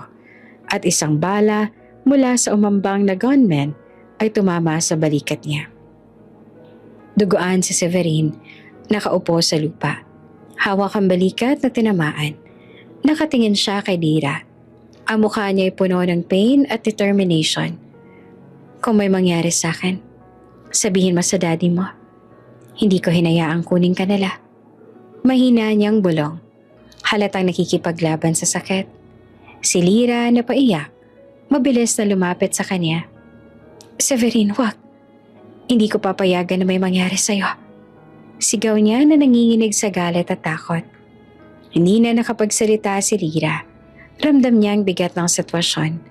Ang kanyang protektor ay duguan at halos hindi makagalaw. Ang kalaban ay nasa paligid. May hawak na baril. Handang umatake. Ang takot at pangamba ay halos pumuno sa isip niya. Kinaladkad niya si Severin papunta sa likod ng kubo. Gamit ang lahat ng lakas niya. Huminga siya ng malalim. Nanginginig. Ngunit determinado na protektahan ng tao na nagligtas sa kanya sa unang araw pa lamang. Habang nagtatago sila sa lilim ng kubo, naririnig ang putok mula sa kalye. Ang mga kalaban ay patuloy sa pag-aambush. Ang maliit na kubo ay tila nagiging battlefield. Si Lira, walang karanasan sa ganitong sitwasyon.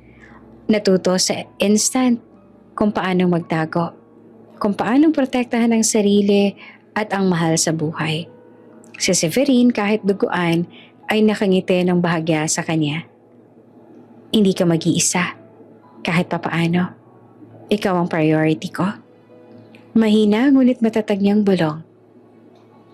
Biglang mula sa gilid, may mga anino ng uniform security personnel na sumulpot. Ang Black Ops team ng Imperial Group. Ang lahat ay nakamaskara, disciplined at mabilis sa galaw. Ang kalaban, nakita ang unexpected reinforcement. Natakot at tumakbo pabalik sa dilim. Si Lira na paiyak at huminga ng malalim. Ramdam ang relief. Severin, nakaligtas tayo. Bulong niya habang hinahaplos ang buhok niya sa takot. Ngunit dugaan pa rin si Severin at kinakailangang dalhin ang mga Black Ops sa kanilang vehicle. Hawak ni Lira ang kamay niya. Hindi siya pinapalayo. Ramdam niya ang init ng alaga at proteksyon ng estranghero kahit sa ganitong sitwasyon. Lira, tandaan mo, hindi mo kailangang mag-isa. Ang lahat ng ginagawa ko ay para sa'yo. Bulong ni Severin habang dinadala siya sa stretcher. Habang nakasakay si Severin sa vehicle, si Lira hindi makawala sa kanyang side. Ang emosyon ay halo. Takot, galit, pagmamalasakit, at unti-unting damdamin ang pagkakaklose. Ang maliit na mundo nila sa probinsya ay biglang napuno ng panganib. Ngunit ramdam ni Lira na hindi siya nag-iisa. Si Severin na halos hindi makagalaw ay tumitig sa kanya. Ang mata ay puno ng concern. Hindi ko hahayaan silang makuha ka at hindi kita papabayaan. Ang takot ay unti-unting napapalitan ng respeto, tiwala at damdamin na hindi pa niya maipaliwanag. Tahimik siya, nanginginig ngunit matatag sa desisyon. Hindi siya papayag na mawala ang tao na palaging nandyan para protektahan siya. At sa gabing iyon, habang papalayo ang Black Ops vehicle, ramdam ni Lira ang isang bagay na bago.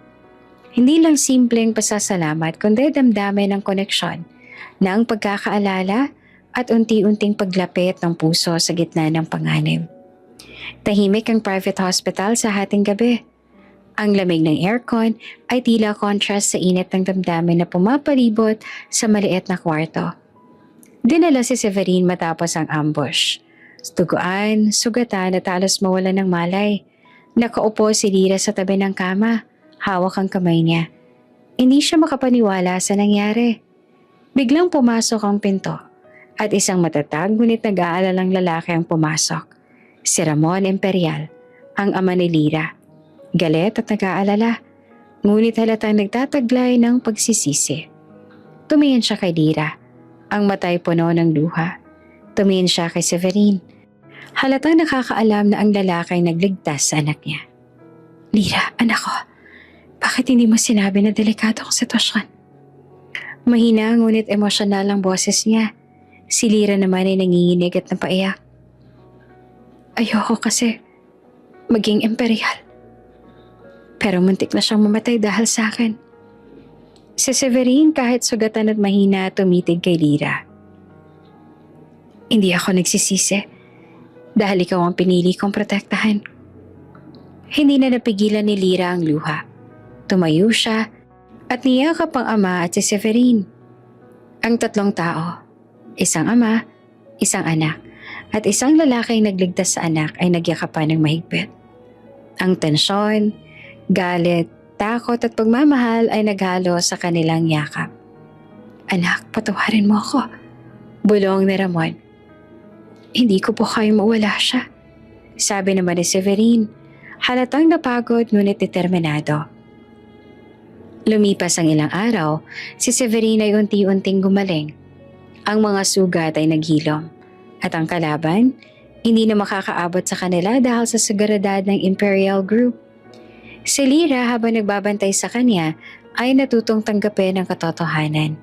Bahagi siya ng pamilya Imperial at hindi na kayang iwasan ang responsibilidad at yaman ng lahi niya. Sa bawat ngiti ni Severine, ramdam niya ang dedication, ang pagmamahal at ang proteksyon. Hindi lang bilang bodyguard kundi bilang isang lalaking tunay na nagmamahal.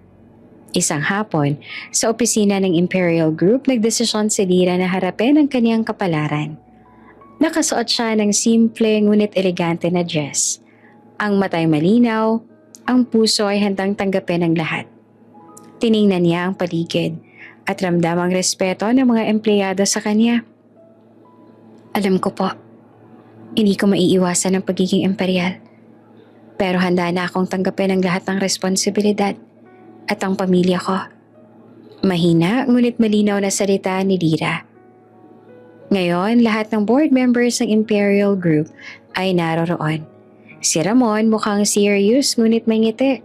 May tumayo sa harap. Sa wakas, nakita natin ang lakas at determinasyon ng anak ko. At sa gitna ng lahat ng panganib, may isang tao na hindi lang nagligtas sa kanya, kundi handang mahalin siya habang buhay.